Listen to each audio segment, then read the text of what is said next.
All right, now that I turned up the volume, you should be able to hear me. What's up, everybody? This is your boy Chris Reed Beast back with another video, man. In my life, one thing that I have started to do and one thing I've started to tell myself is to take things slow. Okay.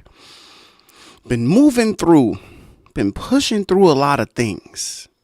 And it's not really necessary for us to be moving at the intensities that we've been moving at. We really should be taking things slow.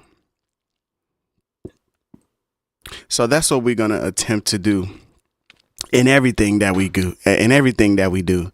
We're just going to be attempting to take things slow. Welcome everybody to this live stream, though. We are having a conversation.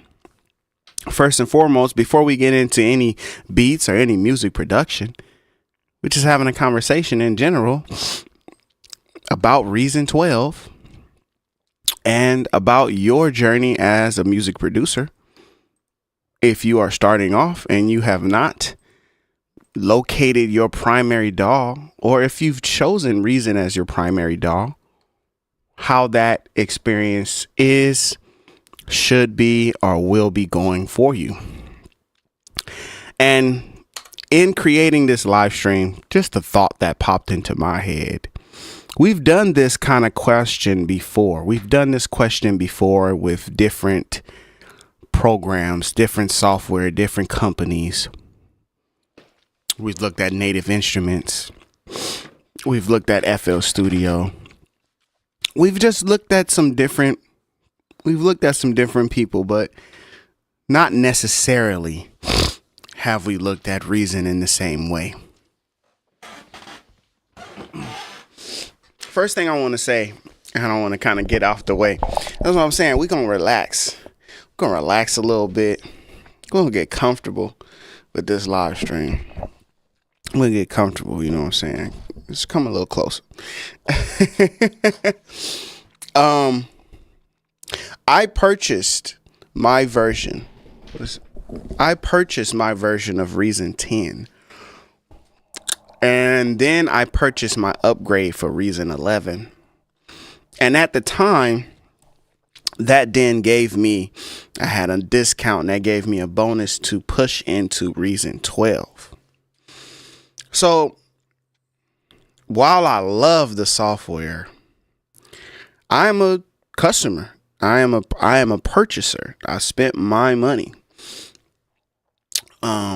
Full transparency, because I created some sound packs and I was working with them to create sound packs, and because I often do videos for the channel, they have gifted me or supplied me with a Reason Plus subscription. So yearly Reason Plus subscription.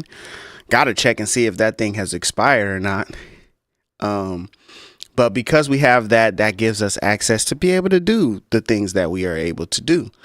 But even without that Reason Plus subscription, I own the software. So I'm just putting that out there to have full transparency about bias. The great thing about what I've done this year that some people may have seen and noticed is, in the past, I've been pretty Reason heavy and just pretty much strictly Reason, even to the point of not only just using Reason as a DAW, but also only using stock Reason instruments, stock Reason sound bank, drums, and everything was just straight sounds from Reason. And I did that with a purpose and for a reason. And I did it for a reason. And that reason being, I wanted to show people the power of the software. I wanted to show them these are the kind of tracks that you can get. You don't have to get another VST. You don't have to get another plugin. You don't have to do any of those things in order for you to have great music. Right? In order for you to create great music with the software, you don't have to have any of those things. You don't have to purchase those things. Now, there may be some quality of life that some programs or some plugins can get you. There may be some quality of life that some plugins can get you where instead of you doing it the Reason way, you just get this plugin or get this plugin and get this VST. And because you're using that VST, it just kind of fast forwards some things. So you knock out some steps as opposed to if you were using Reason, right? So if you were using Reason, it might take you 4 or 5 steps to do the same thing that some VSTs and some plugins can just do, you know, right off the bat. Welcome to the live stream, Bihas. You indeed are not late, my friend. I would say you're right on time. So there are some plugins that could, you know, afford you that, right? So if you wanted to speed things along, that would be some reasons why even today I would suggest, you know, if you wanted to grab some other kind of plugins, then you totally could do that. All right, cool. Wanted to make sure that my chat box was working here. So Bihas was joining us in the live stream. Shout outs to you, Bihas. Thanks for coming through. Arturo as well. Welcome to the live stream. Arturo, welcome to the live stream as well. Glad to have you here for this conversation. And please, guys, I love to make it a conversation. I love to make it a dialogue instead of a monologue. So please, if you have questions or if you have comments, thoughts, let them be known. I would appreciate it. Ivan Velez is up in here as well. What's up, Ivan? I know my people is up in here. I know y'all just hanging out. Y'all just listening back. Let me finish this last thought that I was saying, which is the reason why I've been very Reason heavy. Because if you're coming to a live stream or you're coming to a video, you're coming to a channel and it's saying it's going to teach you Reason, like, I think it's important that you're actually seeing somebody use the devices, the utilities, the effects, the instruments inside that DAW. Like, it doesn't matter if I'm using Pro Tools if I don't use any of the Pro Tools plugins or VSTs. If I open up the DAW,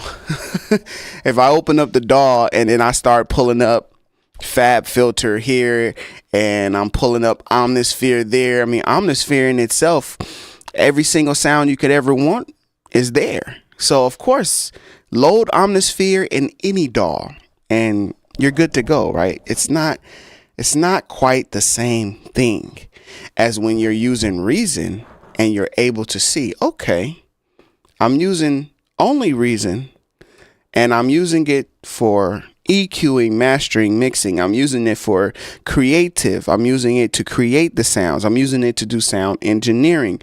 I'm using it, like, when you can see the DAW in action that way, that's when it's powerful. And I hope that has been helpful. With that being said, though, this year in 2024, this is the reason why this title is there, Reason 12 in 2024. It's really there to say this year I've actually went in and started looking at other DAWs more extensively. So we're talking about even live in videos. We did RipX DAW, we did FL Studio, we did Ableton, we did Bitwig. Is it Bitwig? Is that the name of the one? BandLab was the other one. So we on the channel, right? On the channel, as well as Reason. And so when I say that out of all of those DAWs, that Reason is the one that I'm suggesting, the one that I am, of course, I'm the one, it's the one that I'm going to continue to use. It's not because I'm just pulling it out of thin air. It's not because, you know, they gifted me anything. It's not because, you know, it's because I've tried them. I've seen the pros and cons. I've tried the same thing that I'm telling you about Reason. Like, oh, I'm going to use the actual effects and plugins from the DAW. Because the thing about purchasing a DAW, the thing about it is, you spend so much money up front to get the DAW. So why should you then also have to go to another website, to another company to spend more money? Like, that kind of seems backwards. So I've never been a fan of that. Never been a fan of that. Always been a fan of using the DAW to get the job done. So I'm going to take a break from my little monologue here because I want to hear what some other people are saying, okay? Shout outs to Reg Young. Says, greetings from Chicago. Respect to you. I've been a Reason customer since version 4. I find myself at a crossroads. I can't just let it go, but I got a few other DAWs. Now I'm torn. Reg Young, you know, you're not different than many other people who are probably experiencing similar feelings. And this is the great part about Reason, and they are not shy about it. They are not expecting you or wanting you to only use their DAW. This is the reason why we're going to hear the word reason a lot in this live stream. But I believe that this is one of the purposes of creating the Reason rack as a VST. For if you find another DAW that really catches your attention or does something that you really like, right? You don't have to choose between one or the other. You don't have to abandon anything. Now, if you're coming from FL Studio or if you're coming from another DAW and you're finding yourself in Reason, but you're saying, wow, I wish I could pull my FL or I wish I could pull my other DAW things in, then that's not going to be available for you. So that's a huge positive on the side of Reason, is the fact that you can pull this rack and use these effects and instruments and players in any other DAW that you choose. They are not by any means telling you only use us. It's a lot of competition, and there's a lot of things that other DAWs do. Here is how you get untorn, in my opinion. You get untorn by looking at productivity and by looking of like ease of use and like your overall like user satisfaction. Like the same things that they look at in reviews in order to see what do we need to change about these softwares. You got to do that for yourself. And you got to say, okay, I'm using Reason. I'm pumping out 30 beats a month. I'm doing 1 beat a day. I like that productivity. I switched over to Ableton. It was rocky at first, but now I got my wings. Now I got, you know, I'm comfortable in it. Not just when you first switch over, but get comfortable in the new DAW. Okay, cool. I'm comfortable. And now my productivity has gone down. Not because I'm new, but because I got comfortable with it. And I'm just not as inspired. I'm not as encouraged. I'm not as, you know, you have to really ask yourself these questions. These are the things that you got to look for.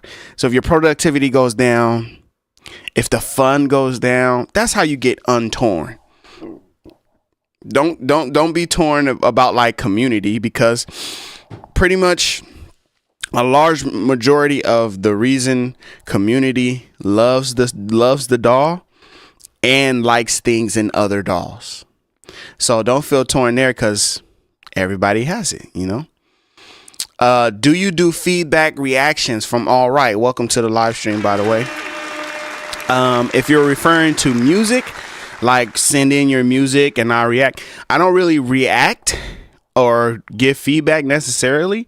We sometimes listen, you know, we enjoy each other's music here sometimes. And then if you would prefer it, if you are looking for it, if you're asking for it, that could be something that we could give. That could be something we could set up to do a reaction or feedback. But mostly if we do a video, and we should do one soon because I haven't done one in a while. If we do one, then you'll be able to send your music in and we'll check out your music. All right. What I found is that the most advanced functions that each DAW possesses isn't even stuff that the average person uses. A lot of DAWs are very tailored to certain kinds of producers. Like you would ask yourself, if you were a DJ that does remixes, and you do a lot of parties and you do a lot of live sessions. I mean, it's built into the name. There are people that use Reason for instruments live, right? They might even set up a whole gig, a whole set, but you really would be kind of, hurting your own set and hurting your own self for not using Ableton. It's just kind of built into it, right? It matters the functionality that you're looking for. That matters, right? So with that being said, certain DAWs are tailored. RipX DAW was another one that we were looking at. It's all about stem separation. Like FL Studio has stem separation built in, but that's like a brand new thing. Whereas all of the things that you've been able to do in FL Studio in the past, those have been there since the very beginning, right? The piano roll, the actual drum patterns layout, like all of that stuff has been around for a long time. So it really is like, what are the things that are tailored for your use? Like you could use Reason, you could never use blocks mode, you can never use regroove, you could never flip the rack, and you can make all the music that you ever wanted to make. That's 3 things right there. Flipping the rack, which is a major propriety of the Reason DAW. That's a major function. Flipping the rack is a major function. You can make music without flipping the rack. You can make music without using the regroove mixer, without using blocks mode. You can make music without using any of the players. Like, it's a lot of things you could take out and strip out from Reason, and you still can use it, right? And so it's a lot of things that are very tailored, but those things I just listed, those things are kind of tailored to the Reason experience. Those things are tailored to the Reason experience. What makes that DAW. So you're right. There are a lot of things that, man, most people won't even get into, like Pro Tools. Like most people won't even get into all of the ways that you can alter the audio in that DAW. You probably won't even get into it, because some of it might just be over your head. Some of it might just be not even necessary for your music, right? Or you might find another way to do it instead of the way that they're saying to do it. Ivan says, is someone complaining about the tools you use when you do your video tutorials? Is someone complaining? I mean, everybody complains. Everybody complains here and there, but not specifically. That's not why we having this conversation. We just talking, and I'm just I don't know. I want you guys to know, like, and trust me. And sometimes I feel like maybe I'm not upfront, as upfront as I could be. So I wanted to give the understanding, the disclaimer of why I've been using other DAWs and why I've been using Reason the way that I've been using it, right? So no, everything is all good. I love all you guys. There's no problems. Each DAW can get the job done well if you know what you're doing. Yeah, I just saw a video where it was somebody using GarageBand. I think it's Ed Talenti. Ed Talenti using GarageBand, and then somebody else was using another program, and it's like pro versus noob. The noob has FL Studio, the pro has GarageBand. It's like, oh, who's gonna make the better track? It's like, the person that makes the better track might be the person that can play guitar. I didn't watch the video, by the way. I just saw it. I didn't watch the video. I just saw it. So I hope I didn't, confuse anybody with that. But anyway, the point being, if you're a professional music maker and you know about rhythms and you know about grooves and you know about, chord progressions, like if you know these things, like, will it actually matter what DAW you use? No, it's going to come back to ease of access, ease of use, productivity, creativity, like how it sparks your interest. It's going to come back to those things. It's going to become, the thing that you want to use, right? There's only a few in my use that was like, well, if I use this, it will stifle my creativity. The way that the program is set up, the way that you do this is stifling my creativity. I cannot use blank DAW. Like put a little sensor beep. I cannot use beep, you know. I cannot use that DAW. It will stifle my creativity. That's just for me, because I know plenty of people who have been using it and have been enjoying it. So Beha says I use Reason and Studio One. And to me, I've said this before too.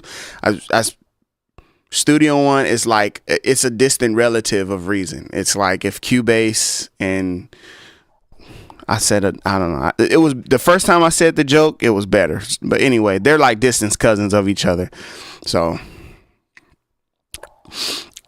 anything anyone does on a specific DAW, you can do the same work on a different DAW.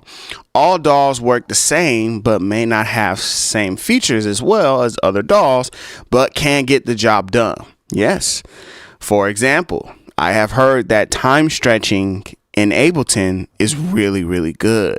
Like audio, like having like an audio file, like editing the audio is really good in Ableton. That's what I've heard. I didn't experience the exact same feeling in my use as when I use like Mimic and Reason, for example. Once I started using Mimic and Reason, then it was like, okay, this is all I ever need in terms of time stretching and being able to time stretch and then pitch to shift to pitch, shift to pitch to fish to pitch. As far as time stretching and shifting the pitch, Mimic just does it exactly how I want it to do. And of course, because it's laid out in the Reason instrument format, then I'm like at home. I know exactly where all of the ADS are, everything that I need to actually, you know, change and modify. Everything is there. It's set exactly how I want it to be. So it just makes sense for me. But yes, Ivan is right. Different DAWs do different things better. I keep using Ableton as an example, but FL Studio, of course, has the greatest of all time piano rolls. A lot of that to deal with the functionality of it. Oh man, this is one producer. He just makes these like happy sounding beats that just sound like you play them on like a GBA or something.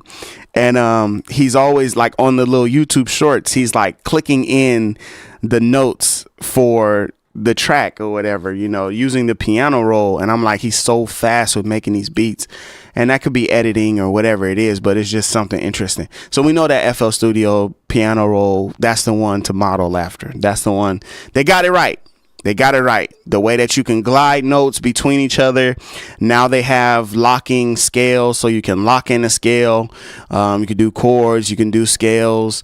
Of course, the ability to change pan, velocity, all of these things on each note, right? Each note, the way that you could change all these things on each note is just, all of that is just amazing. All of that is just amazing. So that's something that they do, really well. So each DAW has their own thing, right? Absolutely.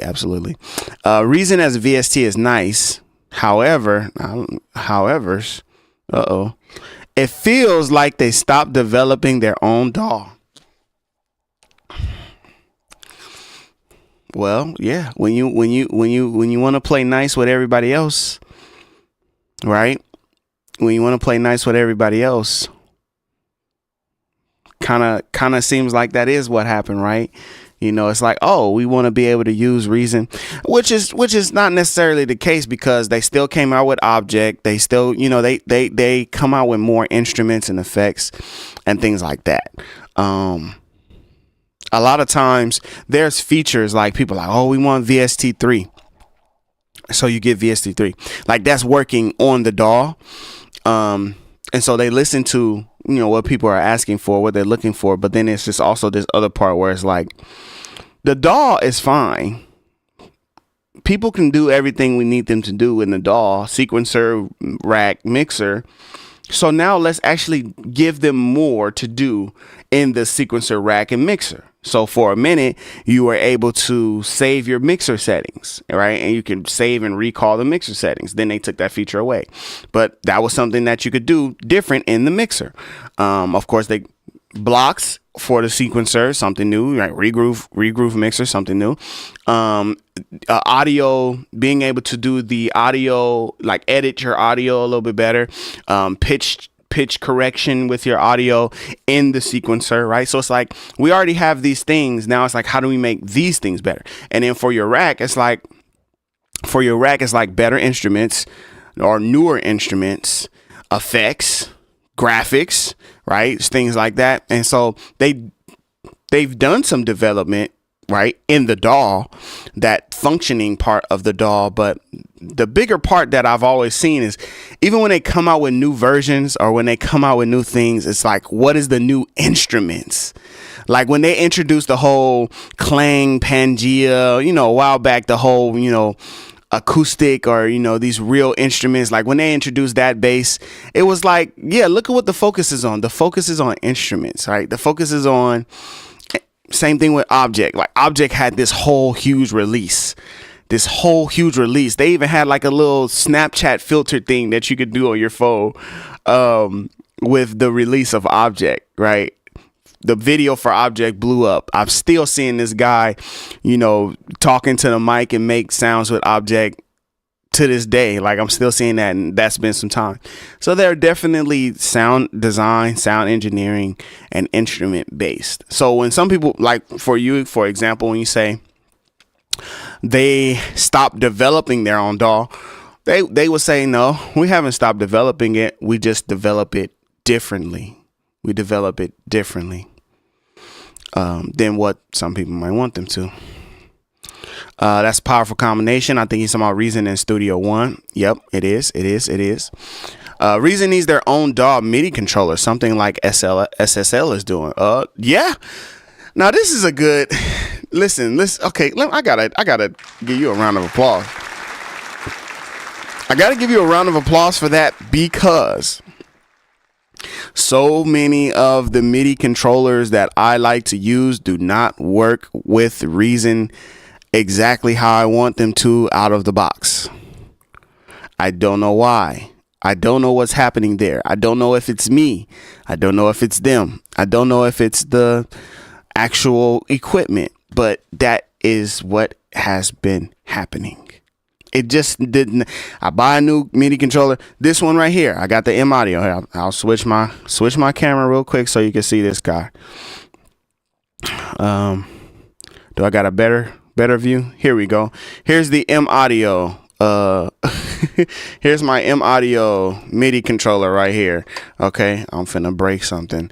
There's a transport here, right? There's a transport. I'm clicking it. This transport does not work in Reason at all. Period. I've never been able to get it to work correctly at all. That is just an example of what I mean when I say that is a really good idea for them to have their own dedicated, because who is that? I think like Novation. But it's a bunch of MIDI controllers that are built specifically for DAWs. They have them built for FL. They have them built for Ableton, Launch Key. They have all these different MIDI controllers specifically built for them. Do one for Reason. I think that would be awesome. Absolutely. I think that would be awesome. I would definitely appreciate it. JR, what's up, man? Welcome to the stream. Peace, Chris, and everyone. I find myself creating on the MPC software and importing into Reason to structure and lightly mix. MPC is more hands-on and less mouse clicking to me. Yeah, that's like a whole nother world, right? Like I was talking to my wife and I was like, I look at YouTube as like a big part of like what I do is like, my YouTube channels. And I was talking to her about niching, right? Having a niche or niche, however you want to say it. And we was like, oh, you know, like if we look at my channel is like very niched down, because for the majority it's Reason, right? It's like Reason Studios. But if you go one level up, it's like making beats with Reason Studio. If you go one level up, it's making beats with software or DAWs, digital audio workstations. If you go another level up, it's making music. It's like music production, right? So that could be with a DAW on a computer, or like what JR is bringing up, some kind of analog gear, MPC. And in that world, there's like a complete split. And JR did something cool where he merged the two and said, I'm going to use both together. But there's like this split between software on the computer and analog gear, or even just the MPC.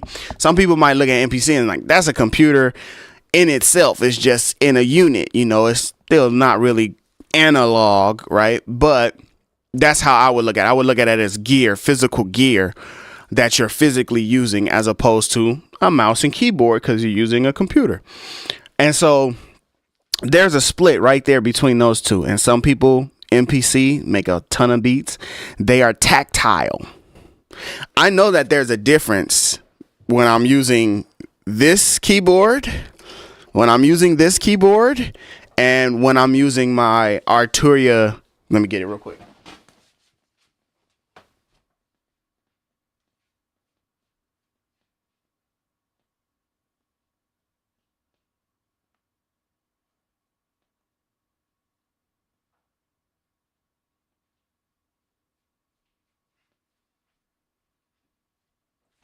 Okay, that didn't take too long. I know that there's a difference when I'm using that keyboard and when I'm using this keyboard, right? When I'm pressing these pads, I know that there's a difference in the way that it feels when I'm making that beat. I also went to Guitar Center recently, like I do on occasion. And I was at Guitar Center and I was using the MPC. I think it was MPC Live. I was using that MPC and I was having a lot of fun. Once I figured out, like, once I realized like how to use it, I was like, oh, this is a lot of fun. So it's something about that. It's just something fun. I like it. He's asking a question about, are you using Reason as a standalone, then mixing in S1, or using S1 with Rack plugin? Aaron Slatton, welcome to the stream. I have Reason 12, the latest version of FL Studio and Cubase, but for me, I mainly use Reason because I really like the workflow. Hopefully, we will get some feature updates to the actual DAW. Break that down for me, Aaron. What feature updates are you looking for? Heck, I'll have Reason, Ableton, Recycle. I used to have Pro Tools, also Digital Performer. They all can do the same thing. Just probably have to go about it a different way than you are used to on your favorite DAW. Yeah, absolutely. I think the reason, this is Reg Young, I think the reason I have been having a tough time is because the thought of jumping from one DAW to another all the time could be a productivity killer. And that's the thing too. It's just also, let me see. What am I trying to say?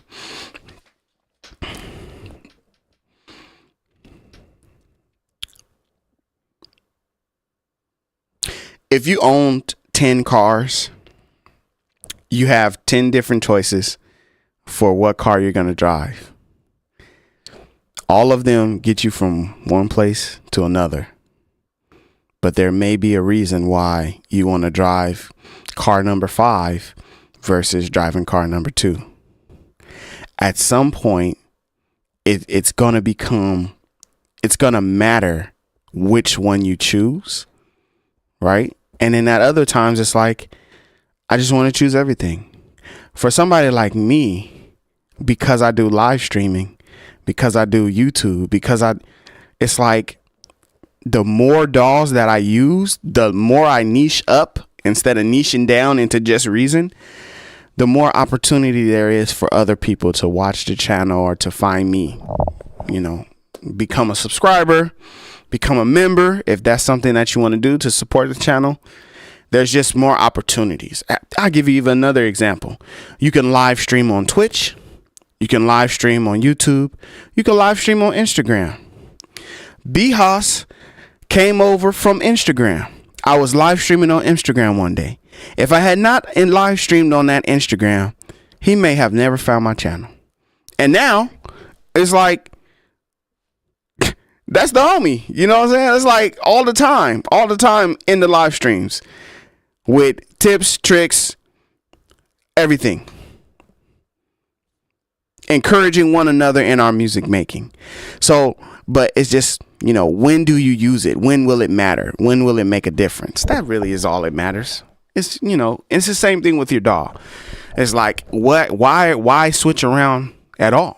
What is the reason? What is the benefit? There could be a benefit to switching from, you know, there could be a benefit from switching from one DAW to the other. I might want to do some stuff where I'm sampling and I need to do some stem separation. So I'm going to jump into FL Studio so I can do that stem separation. This is one of the big things that has come up recently, which is AI. Some DAWs are going to start introducing using AI a lot more. If a DAW comes out with an AI update and they start using AI more, and we're noticing, oh, wow, there's this DAW that's using AI, we need to take advantage of that, right? There might be a use case for switching to another DAW, even within the same session, right? Like even within the same session, like just jumping from DAW to DAW. And then it still could exist that this is where I get my most productivity done. This is where I can get the most cars that I have, This is where I can get the most beats done, get them mixed, mastered, and pushed out to BeatStars, pushed out to Airbit, pushed out to emails. This is where I can get the best and the most of that stuff done. So that's where we're going to do it. That's why we're choosing Reason. That's why we're choosing what we're choosing, because we're saying this is my productivity. I don't need to switch to something else. I want to do this. There's this third thing too, where it's like, sometimes you get bored. I'm gonna just be, you know, can we just talk for real? Sometimes you just get bored. And when you get bored, you start going to see what else is out there. You know what I'm saying? You get bored. You start going to see what else is out there. So you just checking stuff out to see, you know, what's going to catch your attention. So, hey, you know, it's all good. Yes, you would have to have knowledge on ins and outs of these DAWs. I use Reason as my main and only DAW, but lately I end up using more and more VSTs. Oh, so that comes back to what I was talking about earlier. I've been using other DAWs to get a feel for other DAWs so that I'm not just Reason fanboy.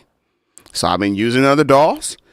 And now that I have like a large library that you can really go through in terms of videos and live streams, you could watch me cook up beats with just Reason instruments effects only. Now in 2024, I've been using other VSTs. I've been using other plugins. I've been using Output Arcade. I've been using Native Access with Native Instruments.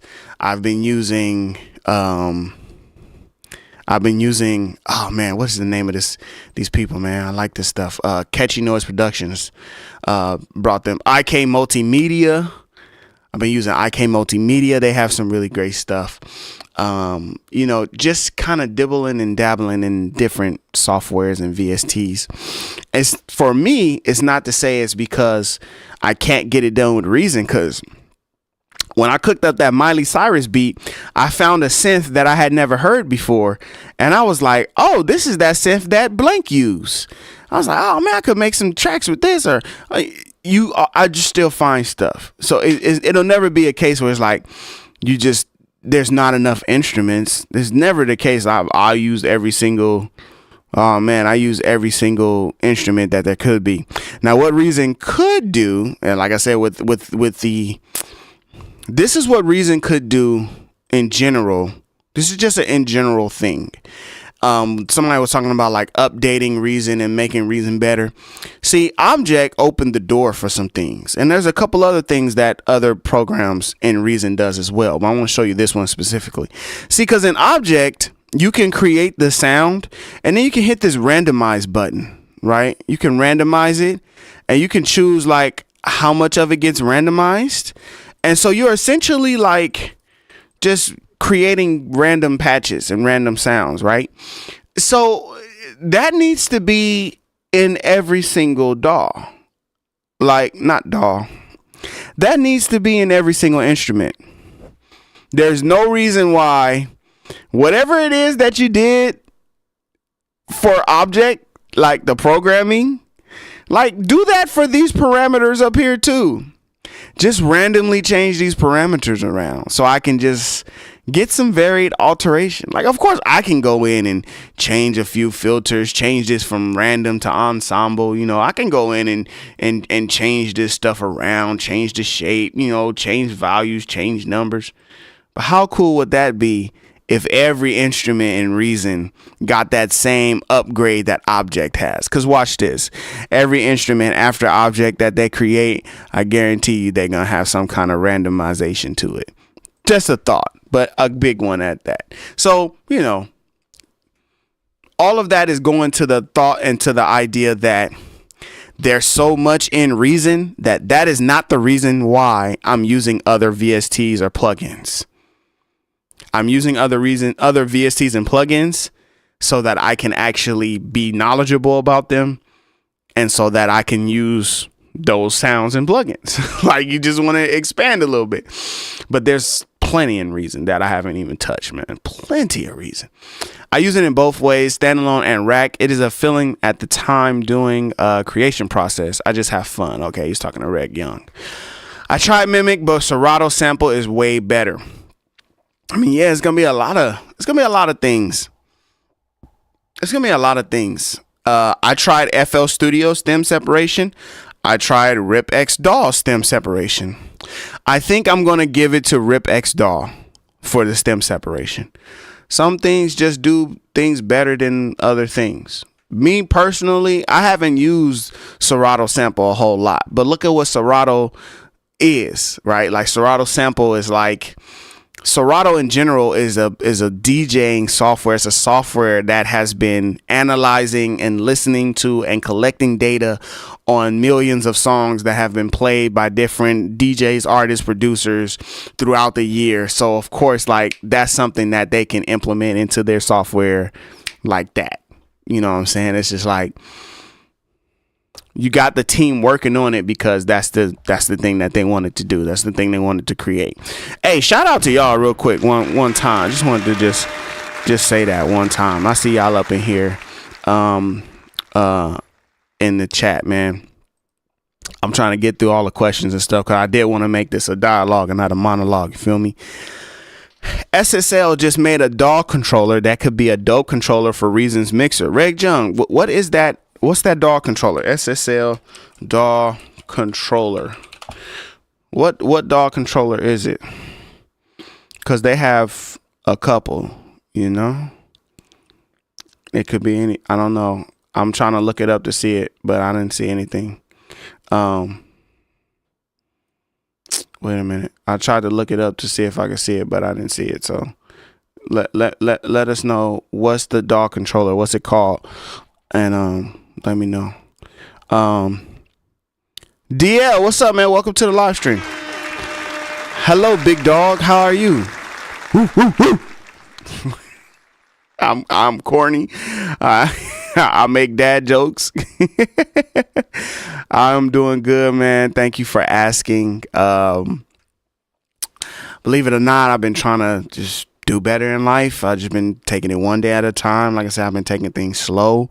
I could very easily like be down on myself and be like, man, things are not how I wanted them to go, or like I'm not doing what I want to do, or like I could really get down on myself. I talked to one of my friends, my mentor recently. His name is Trey. He said, man, don't be so hard on yourself. I feel like that's something that tons of people have said before in the past, and maybe I've heard thousands of times before, but something about the way he said it, that when he said it to me, it just resonated with me. It was like, don't be so hard on yourself. And it's like, I got it. It clicked with me. So today I'm doing good. Now, you know, maybe you had asked me a week ago or a couple of days ago, might have been a little different. And at the end of the day, I'm always blessed in the Lord, and I'm always blessed by God to live another day and to just be able to do the things that I'm doing. So that's always a great thing. And I just have to learn to give myself grace. That's it. That's all, man. Thank you for asking, bro. It would be perfect if they can make it work. Pitch to fish. I agree. Serato is an insane tool. So it sounds like there's another DAW that I need to check out. Let me see this real quick. I might have to check out Serato sample. And then, man, you know, the thing about it is, I think I saw him put the title of the UF8 SSL UF8. Okay, cool. So I'm gonna look that up too. SSL UF8. I am not a sample producer. Wait a minute. I clicked on this one, but I didn't respond. Ivan, I'm finna get to this one. I was talking about this one. I am not a sample based producer.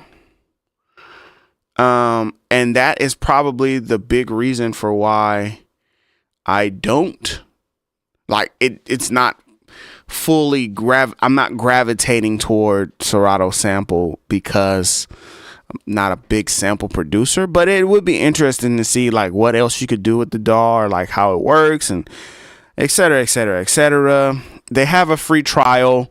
To purchase it, there's a $9.99 subscription option. To buy it, there is $149. The future of sampling. So this is Serato sample. This is the options that they're giving you. Stems and sample, stems in studio. Serato sample, Serato studio, Serato DJ Pro. So could be something interesting to try out. Since we've been trying out all of these DAWs in general, could be something interesting to try out. Might have to try that out. There's some producers out there that have more than one DAW and use it for a specific task, such as like Pro Tools for live recording, Ableton Live for time stretch audio, and maybe use Reason to chop the auto sample. Absolutely. And you know what else? What else is really good? It's really good when a DAW notices, wow, all of these other DAWs are doing this thing. We probably should implement that into our system as well. Like if you notice that and you actually do something about it, that's important, because while it might be fun for some people to do what Ivan just said, it might be fun for some people to switch and swap between DAWs. For other people, they're going to say, I'm going to find the DAW that can do it all, so I don't have to switch back and forth. So a lot of people rag on FL Studio for recording vocals, for example. Me and my buddy recorded an entire album in FL Studio. Okay. We recorded the album. I made all of the beats.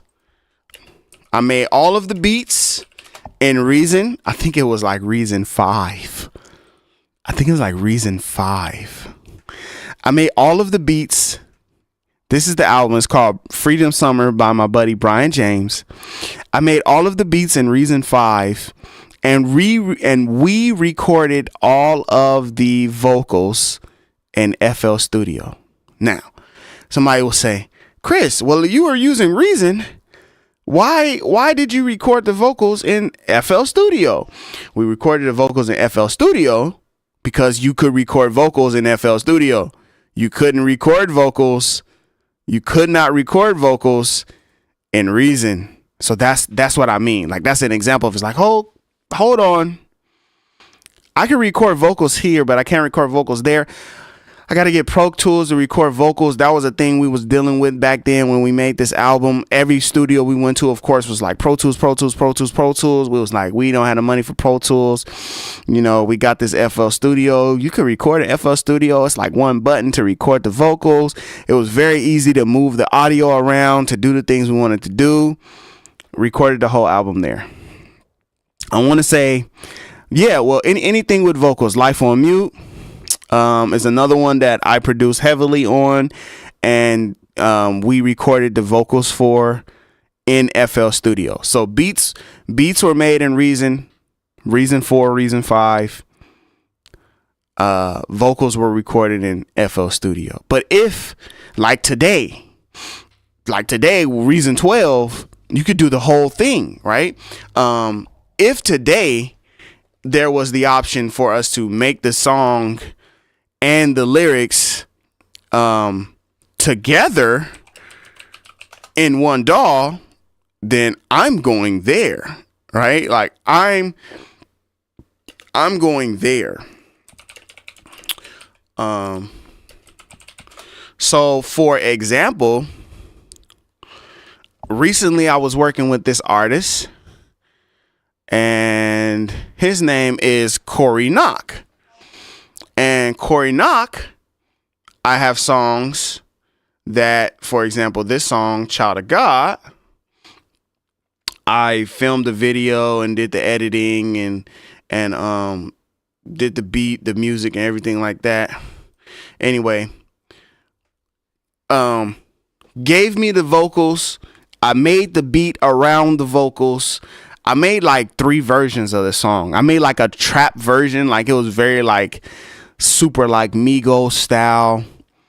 I did it all in Reason, is what I'm saying. He would send me vocals. We would do the vocals in Reason. We would make the beat in Reason, because everything could be done in one place, right? So it just I like when that can come together, when that kind of thing can come together. Okay, Blaze FM, what's up, man? Welcome to the stream. Okay, let me see. I missed the DL comment, but I'm gonna circle back to you, DL. The VST is perfect. I tried to find flaws, but it does play nice in other DAWs, especially in Bitwig and FL Studio. So that's Reason as a Rack, I believe he's referring to. Reason Rack, or Reason as a Rack plugin, I think he's referring to. DL says, you have to remember that Reason was designed to make European dance and house music. Dance Revolution. That's interesting. I wonder what other, when I looked at the story of how FL Studio was created, from the beginning, like the inception, if you go look at that story and watch that video, the creator of it, like, he didn't have in his mind the type of music that it was created to be made. I'm just talking, y'all. He didn't have the type of music that was created to be made. But I wonder, but it's so weird and interesting to see that now the majority of people that are using FL Studio are making some kind of trap based or 808 based music. Somewhere in that track, somewhere in that song is going to be a fat 808. It's probably going to be a Spins 808. And that's just so interesting to me that that's the case.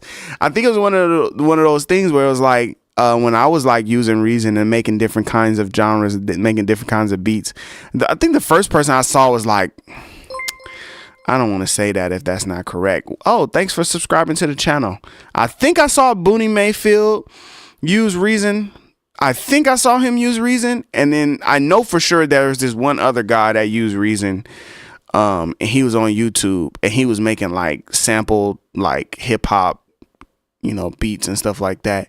It's just kind of like, oh wow, you wouldn't think this DAW was made to make this kind of music, and so maybe that's why it catches people's attention. And it's like, oh yeah, but you just have to remember that anything that's made, like anything that you can put sounds together, like you can make whatever kind of music you want to make. If you want to make any kind of music you want to make, you can make it in any DAW. Really, that's really the bottom line. Some DAWs are going to make it extremely fast and productive for you to be able to make different kinds of tracks. That's just something that I notice. FL Studio, piano roll, trap music. Other DAWs are going to make it much more like automation heavy, sound design heavy, where you're going to be able to create risers and builds and different kinds of synths and pads. And Reason Studios, racks, combinators, right? Different DAWs are going to be more powerful at different things. Some DAWs are going to be about making remixes, creating, doing things live, doing things, right? Everything has its superpower. Everything has its superpower. So even though some music, or even though some DAWs might have started off like, oh, this is the greatest thing for this kind of music, somebody can go in there and tear that thing apart and it's like, well, we making folk music now. We making country music now. I bet you never thought you would hear country music come out of this DAW. Here you go. Reason Rack is a king on the chessboard. Now, B-Hoss. I like this. I like this analogy. Now we got to really look at it, though, and break it down. Don't spend too much time on it, though, Chris. Reason Rack is the king on the chessboard. You know, the king can only move one space at a time. He's very vulnerable. Very vulnerable. I would switch it to say Reason DAW is the king on the chessboard. The Reason Rack plugin is the queen. That's how I personally would switch it. And the reason why is because of the way that it functions. The Reason Rack can go anywhere. It can move any amount of spaces that you want it to. It can do whatever it want to do. But the Reason DAW, it's the best at what it does for its DAW, but it only can do one thing at a time. It's good at what it's good at. It don't move the way that you want it don't move the way other pieces move, but how it moves is exactly where it needs to be. But I'll feel you with that. It's a game changer, honestly. To have an entire like DAW system in another DAW, that's a game changer. That's a game changer. You got to give it respect. Its respect. Reason works well with my brain. Hey, Major Keys, what up? Shout out, man. Welcome to the stream. I don't think I introduced you. I want to make sure I give you your claps, give you your flowers. You feel me? Reason works well with my brain. I'm pretty sure they will improve the layout of it. I like that idea, that concept of, what works well with you.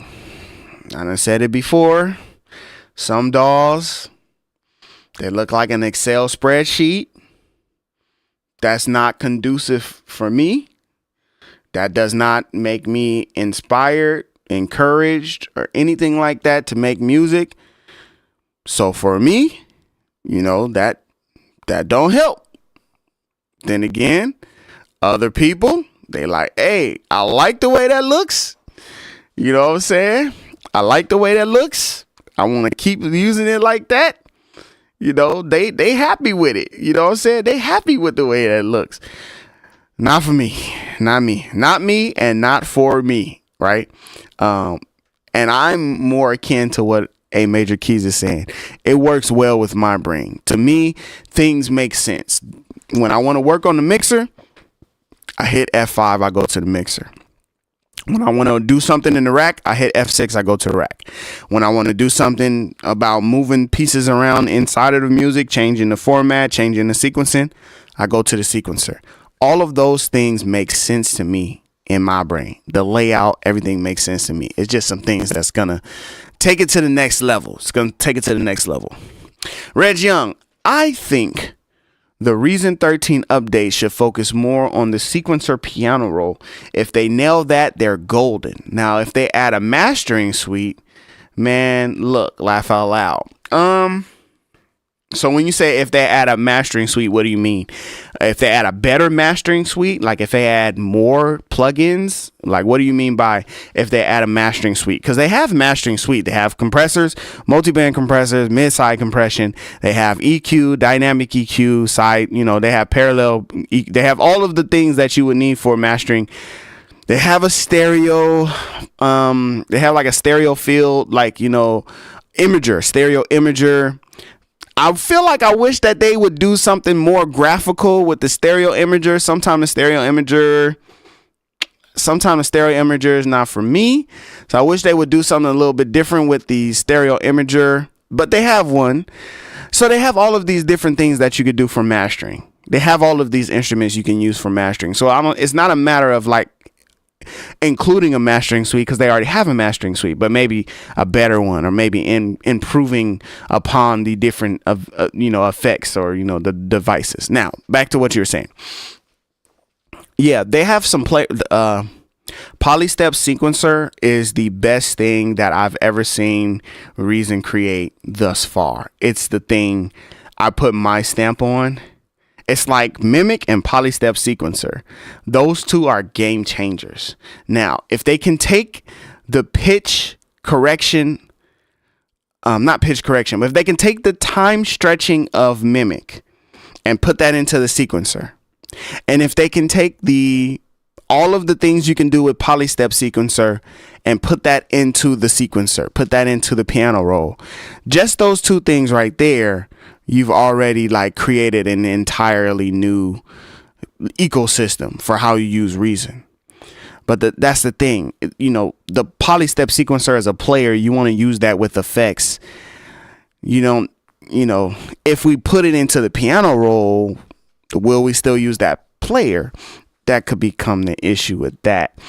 And in Mimic, same thing. Well, if a time stretch is, but those will be the things I'm looking at. The time stretch of Mimic, we already know it can be done. The Polystep sequencer features, put those into the put those into the piano roll and put those into the sequencer. I think that's definitely a will. I think that's definitely a win.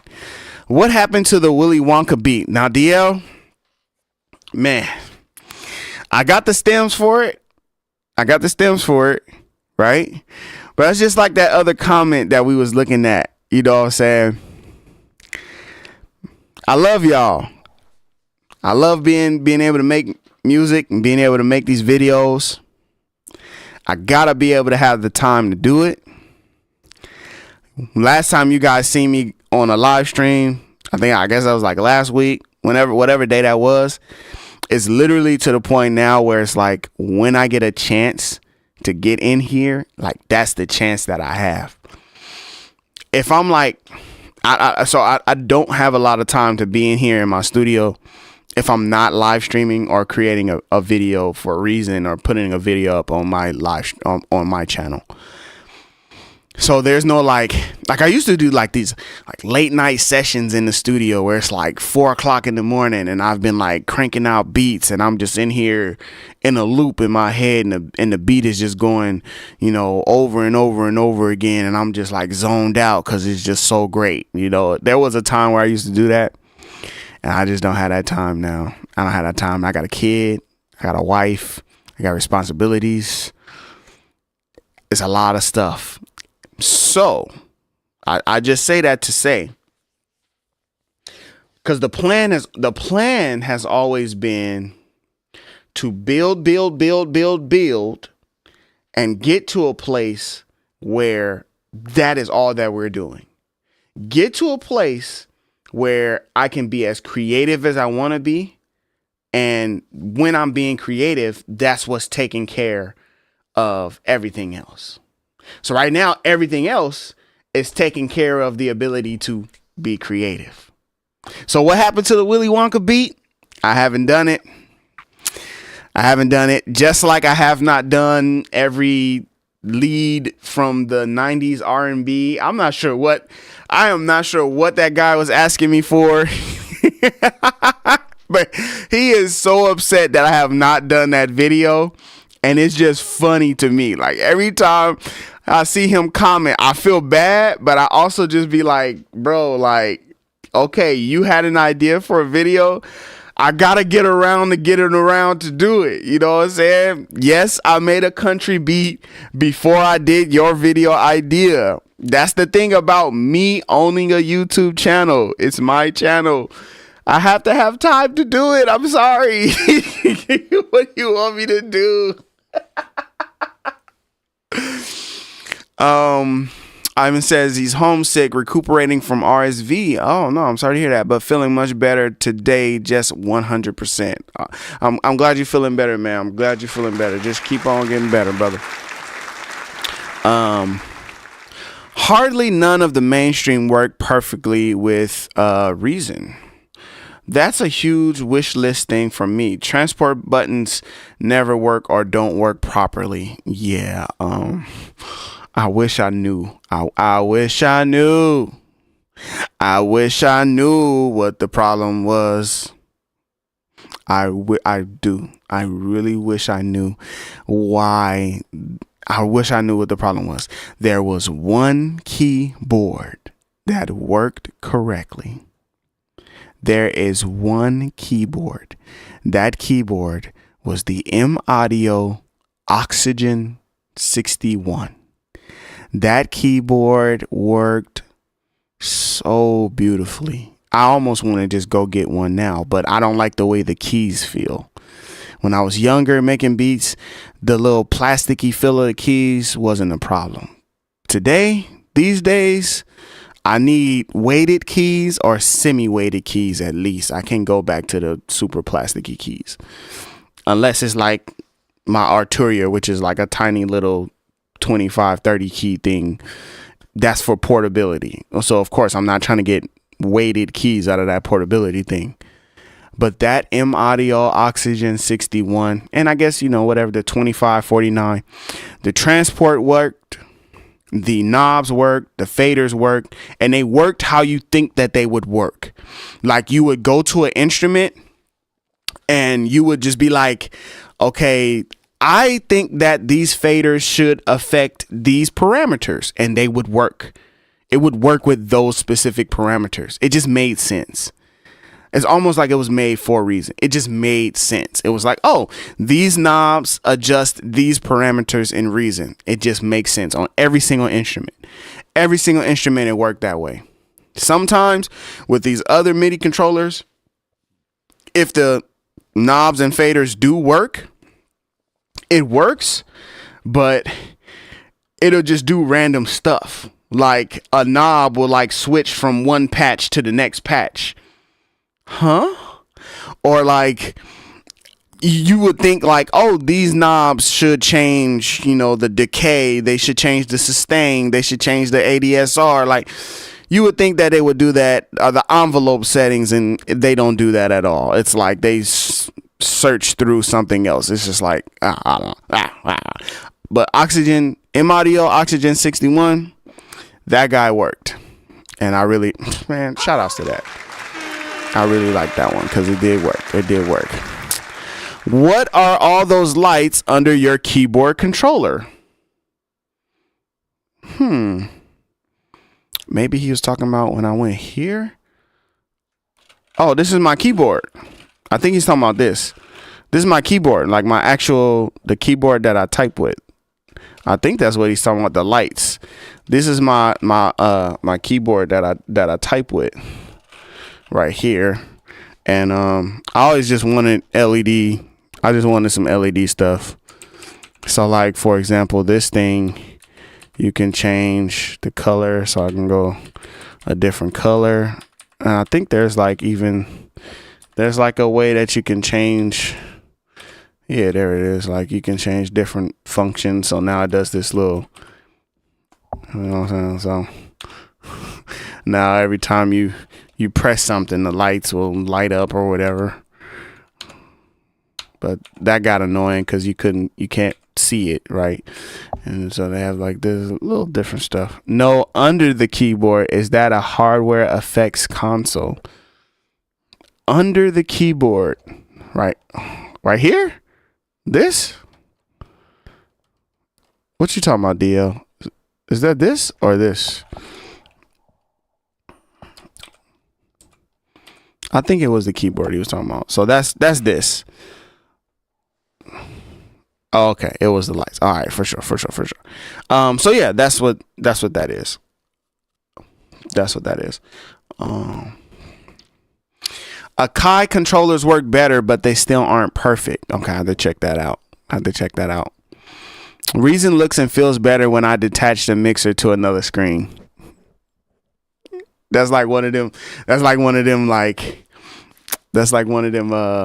productivity type tips, you know. Like now it's crazy because now I have finna show y'all my junkie room. Wait, no, don't do that. That's not what I wanted it to do. I'm finna break something, y'all. Okay. So finna show y'all my junkie room. Okay, so now that it wasn't even worth it. So now I have this vertical screen. I really want to. wasn't even worth me about to break this camera. It was not even worth me about to break this camera. Oh, and unless you're talking about these lights, I just have like little lights for my drum set. That's what that is. Lights for the drum set. I could have just used this other camera to show you what I was trying to show you. So I'll do that right now. Now that I have this guy, I got this vertical screen. Sometimes I put my rack on that screen, so it's like the vertical, you know, and then I go mixer, here's Reason, and then there's the chat. There you guys, there y'all live right there. Okay, cool. It's cool to have that little camera there, show some stuff. Yeah, for me, it's just rack and sequencer. Usually it's just rack and sequencer. I put my rack on the left screen and put my sequencer on the right screen. Unless I'm live streaming. If I'm live streaming, I just learned to use everything on one screen, because that way you guys, when you guys are watching me make beats, you can actually see everything that I'm doing. But yeah, definitely putting it on more than one screen is definitely gem. It's definitely a key right there. The Nectar Panorama, this is more than one time I've heard about the Nectar, so I'm already knowing. I done heard about this one multiple times, so I'm already knowing I gotta jump on that. I just also looked at it like, okay, I'm gonna need a few more donations. I'm gonna need a few more views on these YouTube. I'm gonna need a few more. I'm gonna need a few more before I can get there. But man, it's gonna be really cool when I can upgrade this thing. Like, I love this. I love my MIDI keyboard, but it's time. The pitch bend has a mind of its own, and it will just affect the pitch of something, and I wouldn't even know it. I'll listen back later to a track, and I'll be like, why does this sound so wonky? I was like, why does it sound like that? Like, I'll listen to a live stream. I'm like, why does it sound like that? And then I'll go look at the settings, and I'll see that the pitch bend had changed. Not even by a lot. It'll change it by like a few cents. So if this is like where the pitch should be, it'll just change it like this. And that just creates so much wonkiness in the track. That being said, I cannot wait until I can actually upgrade and get me a new MIDI controller. It's going to be so awesome. I think Reason 13 should have a video feature. That would be nice. That would be nice. That would be cool. I think all of these DAWs should include or create, or there needs to be a VST or a plugin specifically for Instagram, YouTube, TikTok. There needs to be a specific thing just for them, because dang, this is one of them things, like, this is a good idea to you people that's watching this live stream. If you take my idea, at least give me a like. Like, don't just leave my live stream without giving it a like the live stream as I'm giving you away this gold. Someone needs to develop some kind of plugin or VST that can be used with these DAWs for music producers that create music and they create videos and content for their live streams and for their TikToks and Instagrams and YouTube shorts, because as we all know, the short video, that's the thing. That's what's popping off right now. So if that kind of video feature is created, I think that would be awesome. If there's a way that we can, because sometimes when I watch people's TikToks and, the audio that they use will be like audio from their phone, like they're recording their phone audio, so it won't sound that great. There's a handful of people that know how to use OBS, or they know how to use screen recording, like they know how to use stuff in order for you to get the live audio from your DAW into your video on your iPhone, so you can put it on your TikTok and your Instagram shorts and your Instagram reels.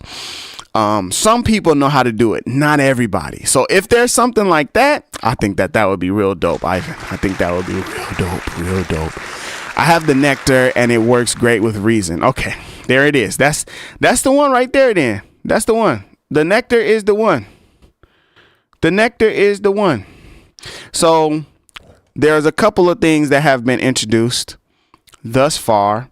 First thing was a MIDI controller from SSL from Solid State Logic. It's called the U8.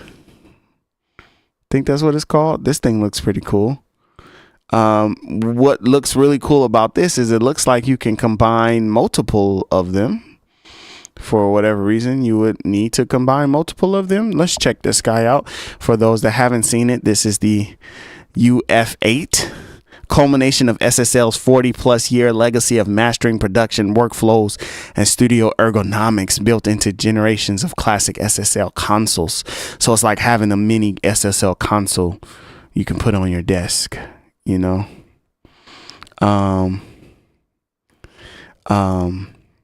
So that could be something, right? That could be something. I haven't heard it. I got to check it out. I got to see some videos on it. Complete access, 6-month trial included with UF8. So like I said, you can have one. It looks like you can have multiple one of them. Put some feel back into your mixing with UF8's 100 millimeter high quality motorized faders. Ooh, how much? How much is this guy? Let's go to B&H. How much do they want? Oh my gosh. Okay. All right. It's $2,600. It better be more than just a MIDI controller. That's all I got to say for that. It better be more than just a MIDI controller. Just haven't used the Nectarine software. So let me check out Nectar. I know I've looked at it before, but let me just look at it. So Nectar Panorama P4 is the one he has. Let me see. Nectar Panorama P4. Let's see what this guy looks like. Wow, this thing looks really fancy. Whoa. Look at this guy. Are the keys... How do the keys feel? Are they weighted? Are they semi-weighted? How do they actually feel? I mean, everything looks really nice. It says it works with all of these. Look, Reason's logos. It's hard to see Reason logo. Hold on, I'm sorry, my bad. I gotta actually show y'all. It's hard to find somebody that actually uses Reason logo. Like, oh, it works with Reason. I haven't seen a lot of people. Oh, it works with Reason. Haven't seen that happen a lot, but this looks dope. So they have 49 or 61 note semi-weighted velocity sensitive keyboard with aftertouch. Okay. And if I wanted to buy one of these, okay, y'all getting real specific. All right. Bananas.com. Bananas.com. Okay. So they have a Nectar Impact, but that's not the one. We was looking at the Panorama. But the Impact is $320. Let me see if we can find I can't find the Panorama. Okay, looks like I won't be able to get one. Looks like I won't be able to get one. Let me see if I go back out. Amazon has them. Okay, Amazon. 500 bucks. 500 bucks from Amazon. Okay. All right. Now I got a price point because I would want the 61 key at the very least. I would want the 61 key. The pads look like they look nice. And like I said, using pads, the drum pads matters sometimes, you know. Those things matters. Pitch bend. Not having my pitch bend now really like makes me sad these days. Like now I remember like all of what I'm missing out not being able to use my pitch bend because I disable my pitch bend every time I go to make beats because I don't want to have that issue I keep running into. So all right, cool. I'm gonna have to check out that Nectar. That's a good point. As Pro Tools already has a video feature, I use Rewire, etc. There's a VST somewhere that you can use to get video into your DAW, but I wouldn't recommend it. And somebody else scripted video. I don't know, but that's for all you cinema people out there that's trying to, you know, create to video and stuff like that. Yes, exactly. What you feel like using at the time. DAWs are like cars. Absolutely, Behas. Punch in recording, MIDI out. Not to say I only have like one. I have one car. I have a car and my wife has a car. So it's not like we got a bunch of choices to choose from. You know, we're not like Jay Leno or nobody. But punch in recording, MIDI out via VST. Updated piano roll, better audio editing, etc. I'm sure someone can add other features that would be great. Yeah, these are the features we're hoping to see for the newer iterations of Reason. I absolutely agree with you. Punch in recording is a big one. It's one of those things. It's like, hey, you gave us recording. Now make the recording better by creating this. And of course, we do have comp recording, and comp recording is one thing, but that's not, like you said, that's not punch in recording, right? So to be able to have that, you know, punch in recording, that's going to be something that's going to make the recording better. I like comp recording, especially when I'm playing like guitar or something like that, because then you just keep recording over and over and over again until you get the different versions that you like, and then you can just use them. So that's why I like comp recording sometimes. Serato sample got stem separation. I use it as VST and Reason. Oh, I didn't know you could use it as a VST. Oh, that's super dope. Thanks, Crosssheen. Shout outs to you. Johnny says, I'm thinking about jumping ship to Ableton. You're going to jump right on back, Johnny. I ain't worried about it. you going to jump and jump right on back, all right? Because it ain't going to be, listen, if you really come from Reason and really enjoy, I don't think anybody could jump from there to, I don't think you could jump from there. You could jump from Reason to Studio One.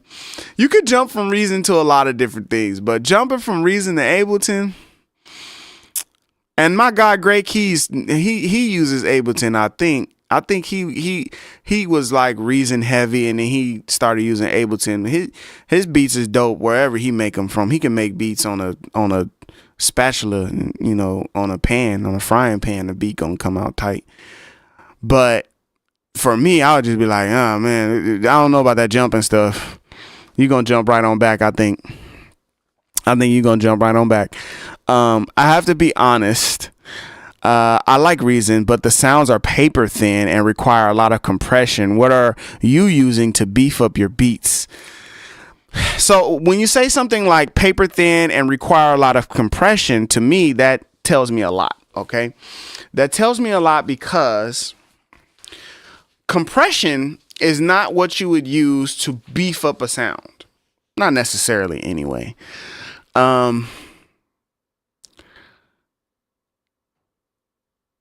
When I think of thin, like these words thin and beefing up, it's more of a frequency thing.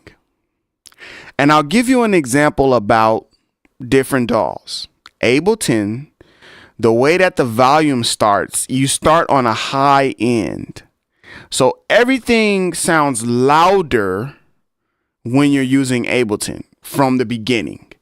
Reason kind of starts you off, it's trying to put its sounds at like unity gain, below unity gain, well below unity gain. Very rarely will you like play a sound and then it will be hitting at unity gain, right? All of the faders can be at 0 at unity gain, master fader at 0 unity gain. But when you add in an instrument, it's not going to be hitting unity gain. So that's a volume thing, right? And then you have to increase your input, increase your volume in order to get the volume. So that's like an example about volume, where if you did the two side by side, because I know there was another person that talked about that as well, doing side by side comparison of Reason and Ableton. If you do them side by side, Ableton just comes in hotter. The way that their volume is set, it comes in hotter. That's what I've noticed on my version. I don't know, maybe they've changed it from the version I'm using, but that's what I've noticed. Same thing like a lot of people said about FL Studio. They said FL Studio version blank sounds better than other blank versions. And then FL Studio had to come out and say the reason why it sounds better is because there's a limiter with +6 gain. And because it's +6 gain, all of your beats were louder by 6 gain, by 6 dB. So that's why you think this one sounds better, because it's just louder. And in the world of today's music production, louder is just better. Specifically speaking for Reason, because now I done brought up 2 other DAWs and their examples. Specifically speaking for Reason,